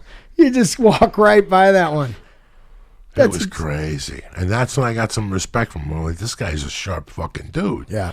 And then I didn't pay attention to music. I didn't know they broke up. I didn't know nothing. The only thing I knew was when I was a kid, that fucking song came out in '84, and we were going through a cocaine epidemic. Yeah, totally. And it was like I would just call people up and go, "I want to rock," and we would just laugh on the phone. Yeah. That was it. That was the way. When you'd answer sleeping, like, "Hello, I want to rock." Yeah. Come on, man, call me back. And then I call him back. I want to rock. Yeah. I used to say, "I'm smoking rock." No, in those days, I was just snorting rock. Yeah. But I had this one buddy in particular who had a funeral parlor, and I would call the funeral parlor, and his father would answer. And I'd go, "I want to rock." Rocks. There's no rock here. He was like old at the time. And his son would get on. What are you telling my dad about rocks? Well, nothing, Dad. I'm just fucking with him. That's so great. I love that song because of that. Yeah. Because what happened was then they started making music videos. Yep. And 2 of their videos Blew up. They They had that one with the guy from Animal House. Remember? What do you want to do with your life? Bam, Yeah, blew his head off. Blew his head off and And shit. he'd fly out of the house and shit. Jesus Christ, that was a long time ago. It really was, man. I mean, Twisted Sister is, still around. I mean, they just retired, but they're still around, man, since 73 or something? 75? They're out there doing that circuit till 2-3 weeks ago when I saw them. I mean, all the odds, they should have been done right after the first guy has the heart attack on the plane, the record guy. And here they are, still rolling. And D wrote all that stuff. I never even knew that. Like when D says he's in the room and he goes, "I'm going to show that JJ French. Fuck him, man. I'm gonna write the best songs ever." And then JJ French is like, "I'm gonna show those other bands. We're gonna eat them alive." Their drive, to just become fucking great was amazing, right? And they all learned as they were going along the way with the costumes. Yeah. Then all of a sudden they started merchandising, shirts, fan clubs. Emma, he didn't want fans. Yeah. He wanted Sick fucking sick motherfuckers. motherfuckers. I mean, I thought that was brilliant. And I remember part of all that. I can't tell you I remember it fully. I remember bits and pieces of it that, listen, man, I don't do it for money. I do it because that's how these things go on. If they fit. Sometimes you're a misfit, man. Yeah. I'm a misfit. Me too. I'm a misfit since day one.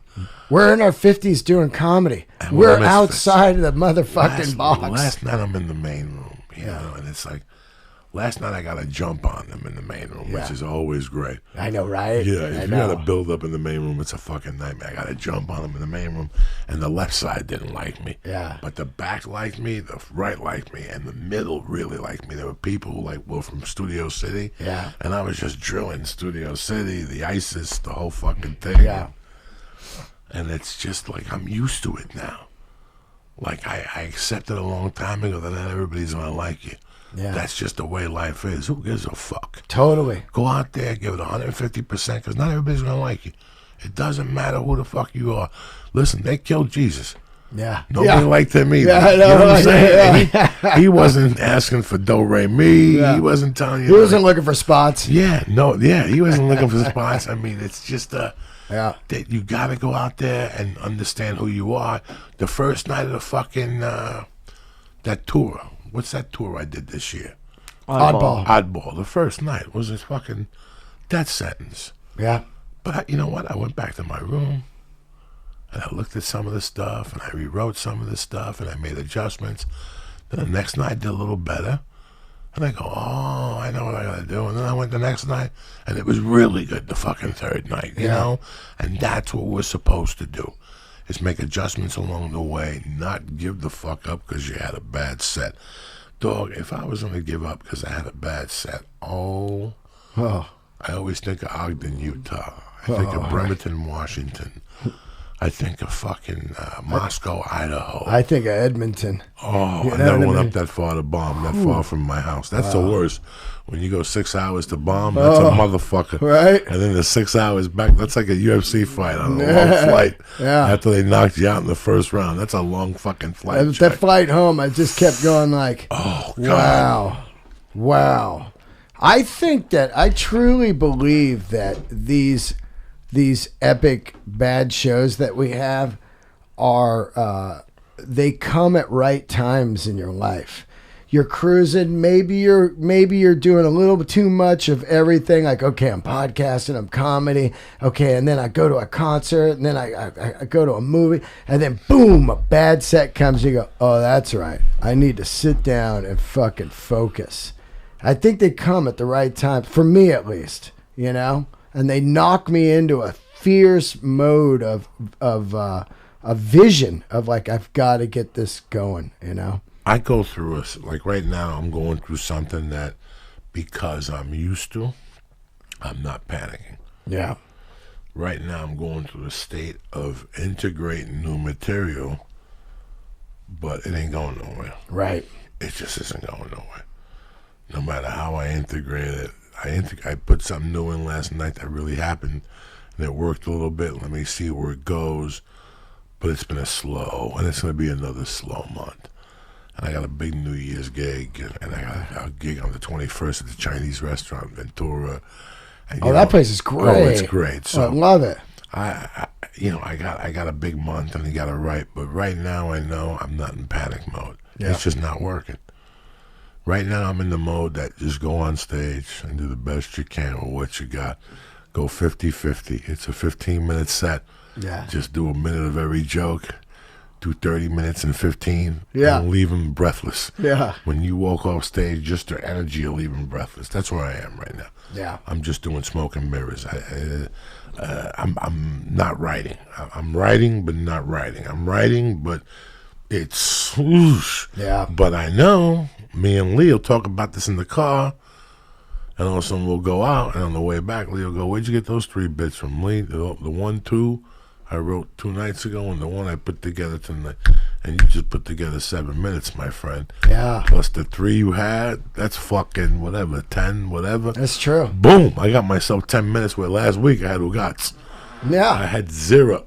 That was a fart, Lee? I think that's your chair. No, that's my chair. I'm sorry. I thought Lee was killing it over there. That turkey was coming out and shit. Oh, I've been farting all weekend. Did you and- make stovetop? No, I'm not a big stuffing guy. So what did you make? You didn't make stuffing at all? No stuff. Just string beans, mashed potatoes. You chefed it up. And your mac and cheese. Yep. And sorry to throw you off on the food thing. I just feel that after I saw that movie, like when I got up last night, I got up at 4, and I stayed up for like an hour and a half, and I thought about all the times I could have quit. But I crack a joke all the time about Richard Gere. I couldn't quit. No. I couldn't quit. Yep. By 96, I could not quit because I couldn't go anywhere. I'm never quitting. I had $500 in the bank, maybe. Yeah. The car was worth $6. I owed thousands. Yeah. Thousands of dollars. The smart move for me in those days was to... And I even went back to New York for 7 months, and I made a little bit of money, but not enough to convince me to quit. Yeah. Not enough to convince me to quit. New York was where I found my niche, and then I went back to Colorado, and that's where I fucking really... And then I went to Seattle and banged it out. And, you know, like I said, February 19th of 2017... I'll be a regular at the store for 17 years. That's badass. A lot of a lot of ways, for somebody else, they'd say, man, you're a fucking failure. You were there for 20 years. Let me tell you something, my friend. Yeah. I saw them all come and go. I saw people fold under pressure in that fucking room. I saw people die a slow death in that room. I learned lessons about life in that room. About seeing top comics fold behind a woman one night and never coming back in that fucking room. Yep. I see people tap out every day. I learned love about that room, and I'm still there 20 fucking years, Dean Delray. Yeah, Jesus I love Christ. it. That place saved my life. It really did. It saved my life, too. Saved my life. In so many ways. Yeah. Thursday, I'm driving down there, and I stop at the light right before the grocery store on Laurel Canyon. Oh, yeah. And if you make that right there, you got to go 1,000 different directions, but Ralphie has a house up there. Yeah. And the one year we spent Thanksgiving up there, Ralphie told the story out here, but it's a little bit crazy the way he told it. It was myself, my wife at the time, we were just dating, Marilyn Martinez, her husband, some other friends of ours from Houston. And to be honest with you, Ralphie at that time was the only one that was making money. You know, he was making real money. And Yeah. he called me up and he goes, "Where you eating, Coco?" Man, I made 10 turkeys and lobster tails. And then we went up there and he treated us like a king. Ralphie always was generous.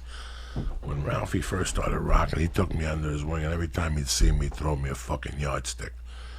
But at his table at that time, Marilyn's been dead 9 years, so this had to be 10 years ago. Right. So I was still doing blow. Was I still doing blow? Maybe. Because I quit in 2007, so this is 2006. Yeah, I'm still doing blow. I'm up there with my wife. I'm up there with Ralphie's wife. We're up at his house having a great time. And my phone goes off, and the comedy store goes, "Hey, you got a spot at 10:45, but 3 people canceled.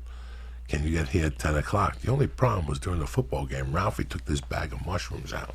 Oh. And we started chomping on these fucking things. And you know me, I'm a savage. Yeah. I start eating these fucking crispy mushrooms. I mean, stems and buds, and I take 2 of them, put them in my pocket.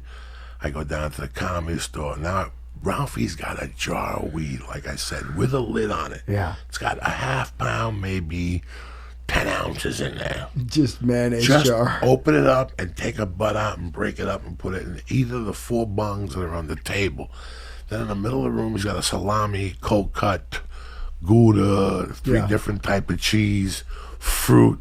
In the fucking main room, he's got ribs, brisket, and then in the main room, he's got turkey and stuffing and all that shit. I mean, just a city of it was food. just a city of food. Yeah. You know, all types of desserts from Gelson's and some other bakery that his assistant went to. Yeah. Ralphie just went all out, and he went all out for us and his family. I don't even think he had kids then. Maybe 1 kid. Right. Maybe. But the moral of the story is we all eat these fucking mushrooms. Ralphie chomps on them. Marilyn Martinez, God bless her soul, chomps on them. Her husband chomps on them. And we shoot down to the fucking store. And there's got to be 80 people. And they're ready to go. And when I walk in the fucking original room, dog, you know the neon? Yeah. The room just turned purple. Oh. And I go up on stage, and, and this room is fucking... But now... There's neon at the comedy store. If you go up there and you're very quiet, or there's not a lot of people in the room, you could hear the neon going. It buzzed. Yep. Think about what happens when you eat 3 grams of fucking mushrooms. Yeah. It was buzzing purple. Is that the right thing to say? Purple like buzz. It was purple buzz in the air. And I went up there and I was bombing for about 4 minutes. Yeah. And then I got the emotional in from the mushroom and I just unleashed on him. By the time I got off that stage, dog, I was in full force tripping. Wow. I got off that stage and ran in my car with my wife, and we just got the fuck out of there. I got a package from Chewy. Yeah. I had a Valium in my pocket from somewhere in there. Because in those days at the store, the longer you were there, the more shit you picked up. Oh yeah. Somebody would give you $10 worth of meth. Handoffs. Oh, it was tremendous. Yeah, handoffs all fucking night in there. That's fucking crazy, man. What's up, Lee? You had a spot at 10:45. It was. I had a spot like at 11, Lee, or something. Okay, so what? That's an hour difference. But it was like 5 o'clock. What, am I going to hold off and not eat a mushroom? Fuck Of course. you.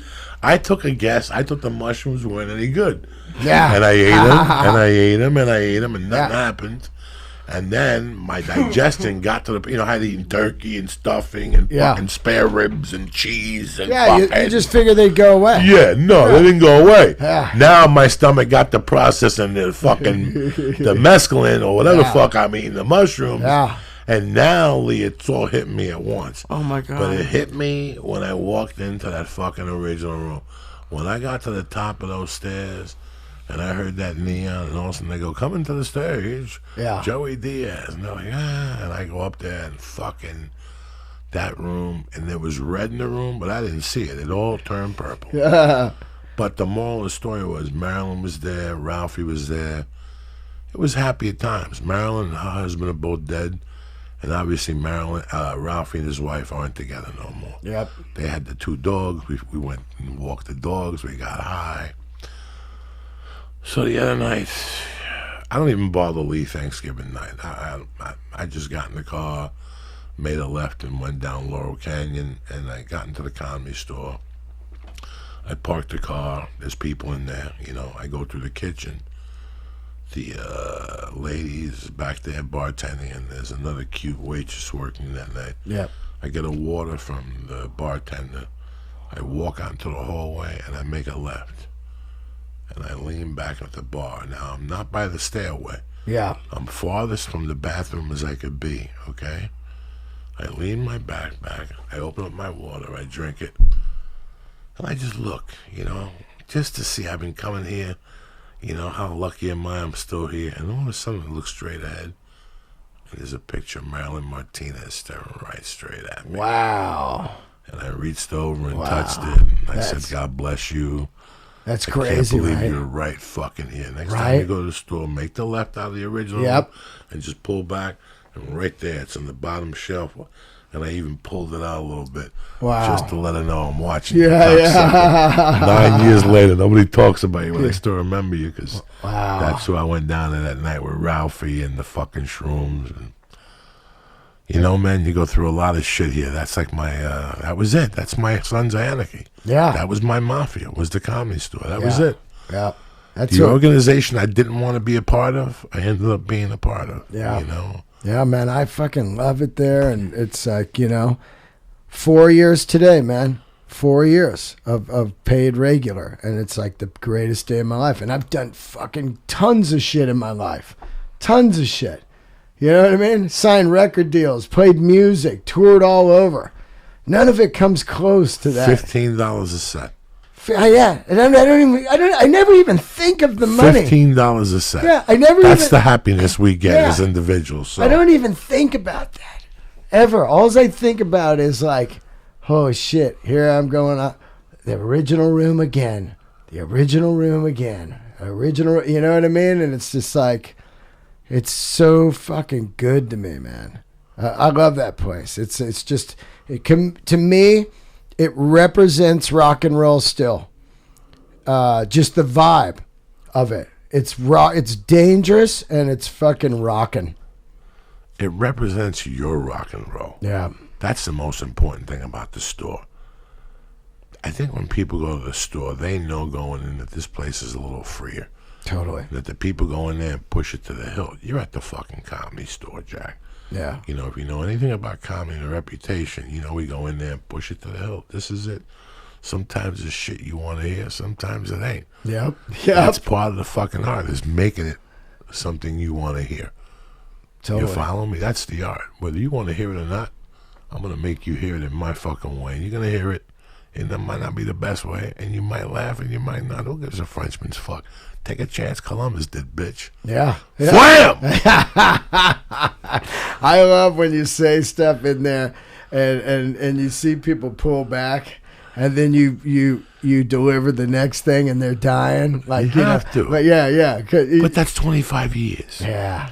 that's 25 years of, I was watching a clip from Joe Rogan last week, and he had the boxer on. Did anybody watch that podcast? It was pretty interesting. No, I want to watch it, though. It was pretty, I forget what his name, Shannon Briggs, is that his name, I think? Yeah, the champ, yeah. And it was so funny. He was telling the story. He had the clip on Twitter, and it was funny when he told the story. I was laughing, but they cut it out and put it on Twitter about him having one kickboxing match. Yeah. And I saw did a you clip. see that? I saw a Instagram thing on that. Yeah. And he said how he punched the guy, and the guy goes, this guy doesn't punch too hard. Let me get in there a little closer. Yeah. And all of a sudden, I unleashed the cannon on him, and he went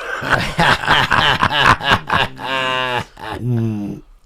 The more you do something, the more shortcuts you learn. Yeah. Number 2, hence the more tricks you learn. You know how to take a room now and really rock it, I remember still going into the main room and just being overwhelmed. Yeah. And then opening for Paul Rodriguez in Bakersfield, Visalia. There being 1,000 people there, me just being overwhelmed. Yeah. It took a while to learn, but it takes a while to develop at every level. The same way with a band. One, for a year, we're in a garage, we're doing bar mitzvahs. Yep. Lee's sister's friend has a garage, and they charge admission, and we go there and rock out. And then we start going to rock clubs. Then we move up to Whiskey A Go-Go, maybe 5-6 years later. You know what I'm saying? And then with God's help, we get a fucking record deal. And next thing you know, we're on the road with Guns and fucking Roses. That's the plan. Fuck yeah. That's the plan. Like, I had a great friend growing up. I'm lying to you people. He wasn't a great friend. He was family with a great friend of mine. They were cousins. And growing up, I saw him maybe 2 or 3 times. But already he was like in a school band. Yeah. And that band got really popular. And he ended up going to Japan. Wow. That shit's crazy, right? When someone goes to Japan when they're young. And for years, he stayed in Japan because his band was an all-white heavy metal band that did covers. I forget the name of the fucking band. Right. His name was, I think it was Bobby Bender. Yes, it was Bobby Bender. He was a drummer with one of those bands, and they were doing something big in Japan, but who knows whether he made it big or not. He did his dream. He made a living. Totally. He's probably still in Japan teaching drumming to little fucking Japanese kids who want to be heavy metal drummers. Who knows? Right? Yeah. Telling stories of his days on the fucking road in Yamasaki. And, totally. Growing that 6th fucking toe after he did that nuclear plant in fucking Sukunuku. Yeah, right. The Hiroshima meltdown surprise. Lee, you look like you went through the Hiroshima meltdown. Take a look at Lee. that fucking chocolate hit you like a Yo Romero knee to the head. Hey, give me a second piece of chocolate. I'm doing cool. You doing cool? Mumbles. Oh, love my it. God. Is Mom at home tonight waiting for you? Yeah, she's there. Oh, Yeah. Jesus Christ. You're not getting there till 5 in the morning. What are you going to tell her? There's nothing to say. She doesn't care. She just comes down. What's going on? Why are you out here at 5 in the morning falling asleep? Oh, let me tell you something. It don't take a genius to know. You're going down tonight. You came in here tired tonight. You look fucking wiped out already from the weekend. You've been loving.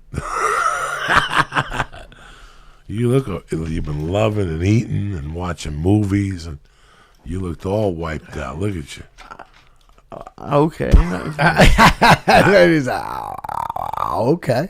I don't know. Paul went to her mom's house for lunch today, so I've been by myself for a few hours. So what have you been doing? Fucking crying by yourself? No, I was watching the Patriots Crying game. the tears of death over here by yourself. I miss Mama. Texting every 10 minutes when are you coming back. How did you hack into my phone? Young man's game. When are you coming When home? are you coming back? I'm hungry. You said we live together. This is bullshit. Now I'm gonna have to eat by myself.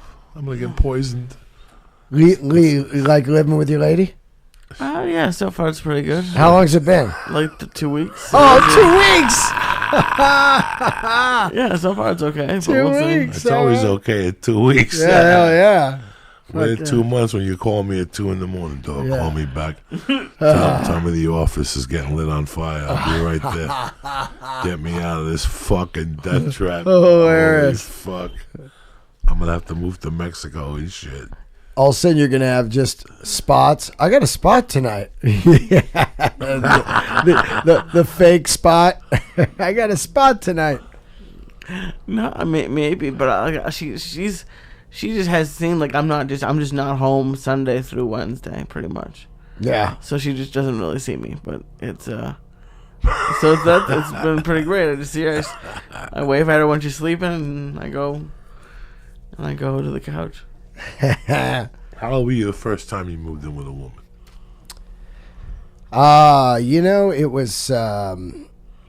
It was pretty good because she was like a neat freak. How old were you when you moved with a fucking woman? I think Team it was Delray. like A neat freak. 20, 21. How was it? Well, I love this girl. You know what I mean? Like high school. You were with her since high school? Yeah, chased after her. She was, her and her sister, they were twins. This is a crazy story. Senior year, they moved to our school. And I show up late, right? And, I show up to get my classes. You could stay until 10:15. I'm just looking at Oh, yeah, I'm good. And I meet this girl, and I say, hey, what's your name? And she just looked at me and just blew me off and walked by. And then, like, at lunch, I went up to her. I said, hey, I met you earlier. And she's like, I didn't meet you. I go, yeah, at the thing, at the office. She said, no, I didn't meet you. And she walks away, and I'm like, what a bitch. And then I realized on the third day she had a twin sister. So I was talking to the sister, right? And I was thinking like, wow. And I chased after her for a year. And finally we started going out. And then that was like really my only serious girlfriend, like 7 years. You lived together for how long? We lived together like 5 years. But I was just, You were young. rock and roll, cocaine and booze. And Was she snorting? no, she didn't drink or anything, totally straight. That's why I loved her. We're opposites, And, I would be out. To me, I was just addicted to coke and booze. She thought I was out hunting pussy, but I wasn't. I was just all about hanging with dudes playing rock in the studio. But I would just disappear for 3-4 days at a time. Just drug runs, just benders. Playing all night, then bowling. Then, 6 a.m., the liquor store's open, get more booze. Do you regret it? Regret. Do you regret losing her over? I don't, because I knew that rock and roll was my thing. Like, as much as I loved her, I feared domestic life of kids and married and all that, because I knew that would be the end of my rock. You know what I mean? Every guy that got married and had kids, they tapped out of the game, and the dudes. That was the beginning of the end. That was the end, and you kind of know it. As it's happening, unless you're fucking Joe Perry and you can afford it. Yeah, totally. Yeah. So that always was a fear of mine. That's why I've always fucked with condoms too, because I was like, I can't have any kids, because once you have kids, you got to provide, and you can't be a dirtbag in a band. You got to make money, because A dream is something that's really powerful, and sometimes you just figure out a way how to just break even just to do your dream. Totally. It's in my blood. That's the thing. It's like, I never got married. I never had kids, because to me, each day I get up for this. That's what I get up for. And it's like a selfish thing. I don't want to be a dick to, that's why I don't have a girlfriend now. I don't want to be an asshole to them when they go like, are you going to go out again tonight? It's like, yeah, every night. This is what I do. So I don't want to put them through that, because it's just, it's not cool. You know what I mean? I got to drive, and it's like, there's nothing else I see except for the comedy. Listen, let me tell you something. There's nights at 8:30 at my house. I Yeah. want to shoot myself. Yeah.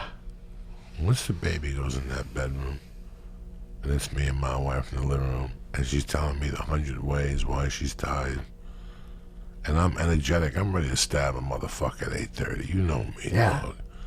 I'm ready to do something. And am I ready to go see Led Zeppelin at the Forum and Park and pay $50? No. Not really. But am I ready to meet you and smoke a joint outside in the parking lot and go in and order something to eat, maybe talk some shit and watch a game? I'm ready for that. Yeah. You know what? If it's close by, yeah, I'll come by and do a spot at your club. Do I really want to get involved in an hour drive to Irvine and tweet? Not fucking really. Yeah, yeah. I just want it to be a kumsi kamsu Yeah. type of night. You know what I'm saying? Where anything can happen or nothing can happen. I live for that shit. Me too. I don't know what the fuck I want to do tonight. You know what I'm saying? Yeah. But if Dean calls me and says, dog, you know, there's a comedy room 2 minutes from your house. Go up there at 9 o'clock. The guy said he'll put you up. Fuck yeah. Yep. Let's go check it out and have a fucking tutsuroots. Maybe there's a taco place next to it. What the fuck do you know? You know? But to be a good husband, I gotta pay my dues at the house. Totally. You know, so those movements have to be valued as something. Every night, while the baby's in the tub, I tell my wife I go for a ride. Sometimes I just go to 7-Eleven. Sometimes I go to Starbucks and get a coffee and drink half of it and throw it away. Just because when I was growing up, that was part of what I did to take the edge off. Yeah. I'm not going out tonight, but I'll tell you what I'm going to do. From 8 to about 8:25, I'm going to take a ride. Maybe stop at Yum Yum, get a donut. Yeah, yeah. Maybe stop at Lee's house and get a fucking edible. You got to do something. You know what I'm saying? I told my wife the other day, I got to change my life around, I think. Because I don't want to be at the store every night. I don't want to be that guy. Yeah, yeah. I don't want to be that 54-year-old holding on to his last years of taillight down at the store telling stories. Yeah. I want to go down there, do a spot, get some respect from the young guys or not, whatever the fuck. I don't give a fuck. I'm just going in to do 15 minutes. I'm not here to fuck with your world. This is your guy's world. I just got a spot from Fucko. In fact, that's why I do what's his name spot at 7 o'clock at night.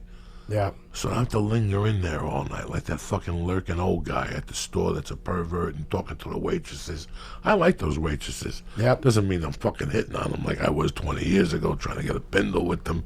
Yeah. I was a blonde that always did a bindle and I'd split it with her from Chewy, you know. Yeah. These waitresses, I don't even think they do drugs. They smoke pot. Yeah. I bring them stars from time to time. And shit like that. They smoke weed and whatever the fuck. That's about the hang for me. That's what saved me was like, you know, when I was 44 years old starting comedy, all my friends were married with kids and long gone. And here I am floating around Hollywood. My rock and roll's over. And I'm just like, wow, you know, what's going on? And then, you know, I start comedy and I got these new friends, Eric Griffin, Dalia, Ian Edwards. And we're at the 101 late night. Just busting balls. What time is the 101 open to? Till 3 a.m. Really? So we would go They got a there. nice coconut shake with great, 2 eggs right? sunny side up. Oh, A cheese omelet with some wheat toast over there. I love That's my it. pit stop when I go to the doctor. oh yeah. Before a blood test at 8:30 if Yeah. I'm allowed to eat. Yeah, I yeah. don't even eat at the house. I just have a little protein shake. I shoot over there and I get the fucking 2 eggs, Yeah. wheat toast, no bacon because the sugar, I don't want it to raise up. Yeah, yeah. I just drink water or something. But if I don't have a blood test or nothing, I bang it out. A little bacon. Yeah. I've been going there for fucking since Jesus left Chicago. I didn't know it was open until 3. Yeah. Every night when I started comedy, we would get the back corner booth.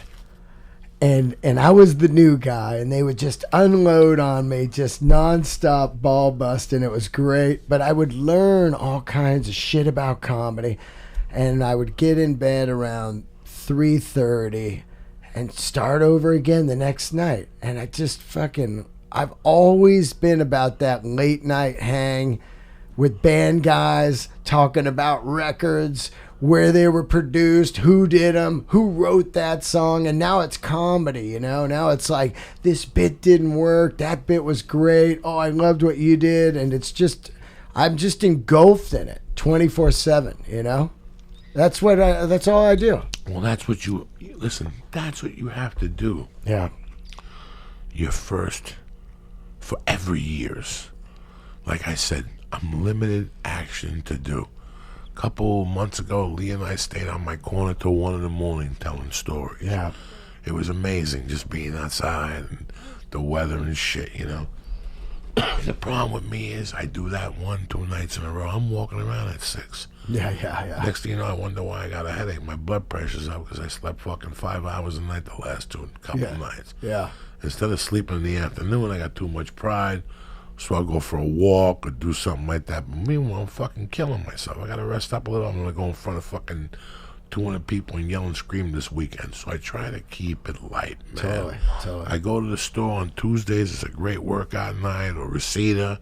Yeah. You know, but I don't want to be that guy at the store. When I first started at the store, there was 30 fucking guys that were that guy. Yeah. Hey, man, I used to get spots in here every fucking night till you came along. They all had a bad attitude. Right. I want to keep the store fresh. Yep. I'm very fortunate to be down there. I'm just going to shoot in, do my spot, get a water, maybe 2 of them, talk to 2 of the waitresses, talk to the manager, talk to Richie, talk to Crystalia, talk to you, give what's his name a hug, and I get the fuck out of there. Yeah.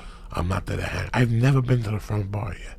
Wow, yeah. In a year and a half, 2 years that I've been back there, I stay away from the front bar. I don't need to be in the front bar. I never go up there. Too many cigarettes. I don't need, sometimes I walk to the thing and I walk to the curtains and I look to see who's out there. Yeah. But I'm still in the fucking building. It's that type of party. Yeah.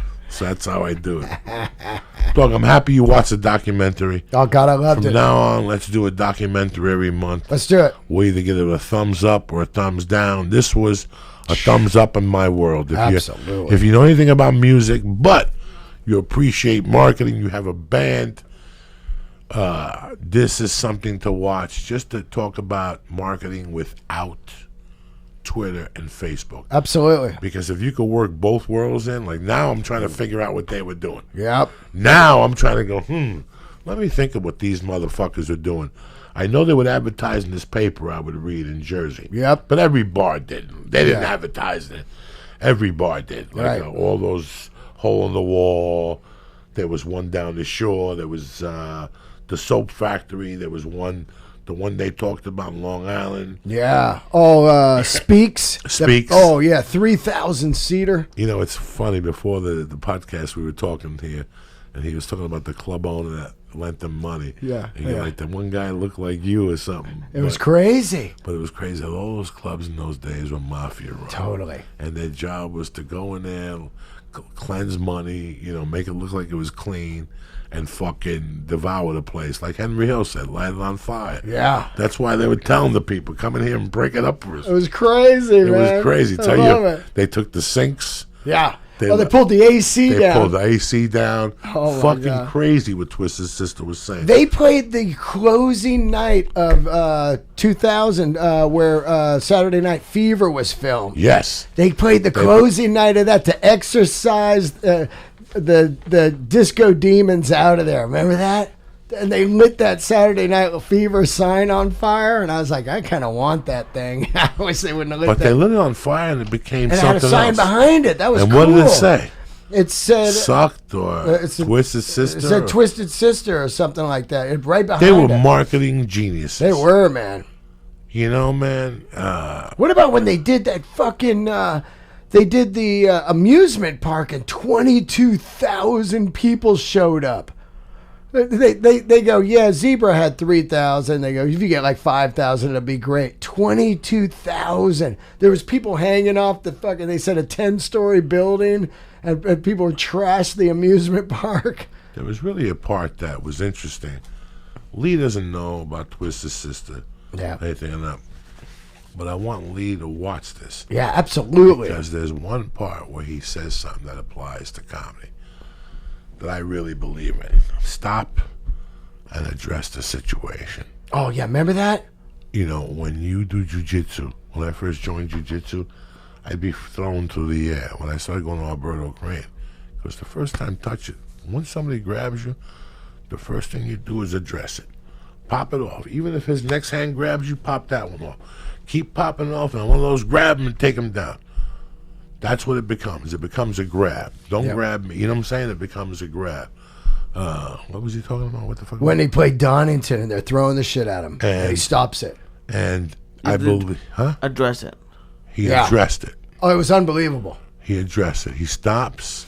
He takes his makeup off. Oh yeah, that's on the TV show. That's oh, on the yeah, TV show. That was insane. That was insane. I couldn't believe he it. He took it up 3 levels. Then he got Lemmy to come up there. Yeah. And play with him, and they fucking blew the stage off, and it showed his commitment to his fucking audience. It was crazy. Like, he hated to see one person not rocking. It drove him fucking nuts. It did. I can't even see people laughing. Yeah. I'm deaf. I can't even hear people. Yeah, I'm half the time. deaf too. I'm always up like, there what? going, what the fuck did they laugh at? What didn't they laugh at? I'm always like that. I'm like, what? You know, all that brilliance taught me that sometimes, and I've done that.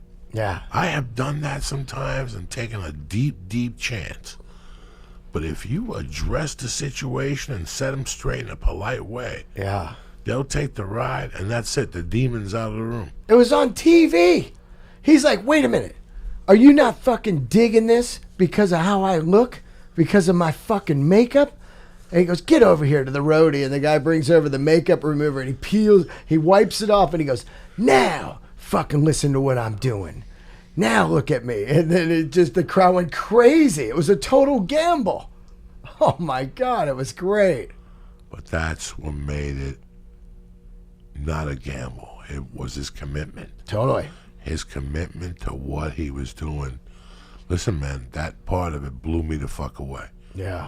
That part of the documentary blew me the fuck away because it's showing me where I need to go now. That's the level after all these years where you really have to take it. Yep. Every time you go on stage, you're going up there to fucking die. Like Do Come Kim against Boom Boom Mancini. Totally. It's kill or be killed, and that's why he had the fan base he did. They talked about the journey with them giving out shots until Gordo puked. That was insane, though, right? People puked on the stage and shit. Yeah. They went through every fucking phase of my career like I went through mine. Yeah. There was a time I'd go on stage and just talk to people.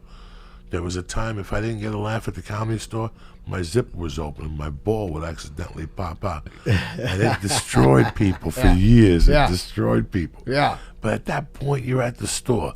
It's 12:45. They've heard every joke already. They've seen Paul Mooney and Eddie Griffin. Yeah. What are you going to do? What are you going to do? You know what? You fucking got to dig deep and do whatever the fuck it is you got to do. It's crazy. And if it's drop your pants and do a fucking Madonna song, Yeah. if that's what it takes, follow that bitch at 1:45 in the morning, motherfucker. Candles lit. That's commitment. Yeah. That's commitment. That's it. That's what comedy's about. 100% commitment. Listen, comedy, music. When you see Led Zeppelin and the song remains the same, it does something to you. When you see 1973, whatever, 1971, the brothers, the Allman Brothers, the Beacon, not the Beacon, but the other place, Fillmore East. the Fillmore East, and you look at the brothers and you look at the black dude playing the drums. That's fucking commitment. Totally. They're not missing a beat. It's called white brilliance. Yeah. That's what that's called. It's white fucking brilliance, man. You're not missing a fucking beat. When you see Greg Allman singing, it does something to you. When you used to go see the band Yes, and the organs and all that shit, you know what I'm saying? Or what was the other? Brain Salad Surgery. Oh, fuck yeah, Funkadelic. No, the other people. Emerson, Lake and Oh, Palmer. Emerson, yeah. I was thinking of, what was that, Parliament? What was there? Parliament Funkadelic. Yeah, they had that. The spaceship and all that shit. Yeah, they had that song. What's it called? Fucking drawing a blank right now. Before I left Boulder in '95, my friend Snoopy dated a black dude that his band opened for P-Funk. P-Funk. Wow, man. So she would take me and invite me. And it was a Maggot Brain. That's what it's called. It was a pretty interesting scene. Yeah, you know? man. That shit is cool. It was a very interesting scene. I went to see him twice. And, you know, in '95, I was still holding on to daylight. I thought I was going to meet a girl in Boulder to make me stay there and be a dad, maybe, and full time. At least with a girl's help, I could settle down. Somebody who didn't do drugs. So I said, to fucking meet a nice girl, you got to go to these clubs. Oh, my God. And I went to I saw a couple bands. I saw Sheryl Crow for free. Yeah. In April. And like 6 months later, she wanted $25 for the tickets. Her album went from 1 level to the next at the Fox Theater, right in Boulder. Oh, that place is great. That's a great place. That's where I opened up for Ice Cube, Ice Tea, whatever. Love that place. I played there with Wallflowers. It was great. That's a crazy place. And then around the corner, I did the one with Maron, the Boulder Theater. Yes. Awesome. Where you at this week? You said, when are you leaving for New York? Okay, I leave to New York December 1st through the 13th, and then heads up, everybody. I'm coming to the Punchline in San Fran, headlining. My first time doing a weekend there. I always sell it out 1 or 2 nights on a weekday, but I'm there 14, 15, 16, 17, December. Punchline, San Fran. Come out. That's a good time. Punchline's a great place, one of the best It's my clubs in the favorite, country. man. Small and intimate. Listen, I wouldn't blow smoke up your ass. The holidays are coming, all right? Lee wears this watch. What do you think about this MVMT watch, Lee? I really like it. I wear every podcast. I wear it all the time. It's light. It's black on black. I really think it looks great with everything, and it keeps great time. So I'm really happy with it. We get it. Holiday shopping can be tough, but thanks to MVMT watches, all that gift-giving anxiety can disappear with the press of a button. Let me tell you something, guys. I've never done Black Friday. I don't believe in it. I think Amazon and all these companies who take care of you online and get it right to your house, quick, nice, and safe. You don't have to leave your house. Whatever it's worth paying. Let me tell you something. If you could get somebody a watch without leaving the house, which you can, because he loved the watch as soon as we got it. It was a one take. All he had to do was take it to a jeweler, adjust it. It cost you what? $10. $10, and boom, the watch looks beautiful on him. What I'm going to do is this, all right? I'm going to make your holiday anxiety disappear with a press of a button. These watches make the perfect purchase for just about anyone in your life, guy or girl. And remember, they all start at $95. We have heard me talk about MVMT watches, and I'm sure you got yourself one. Now, let's finish your holiday shopping and get an MVMT watch for somebody on your list. The holiday shopping season is here.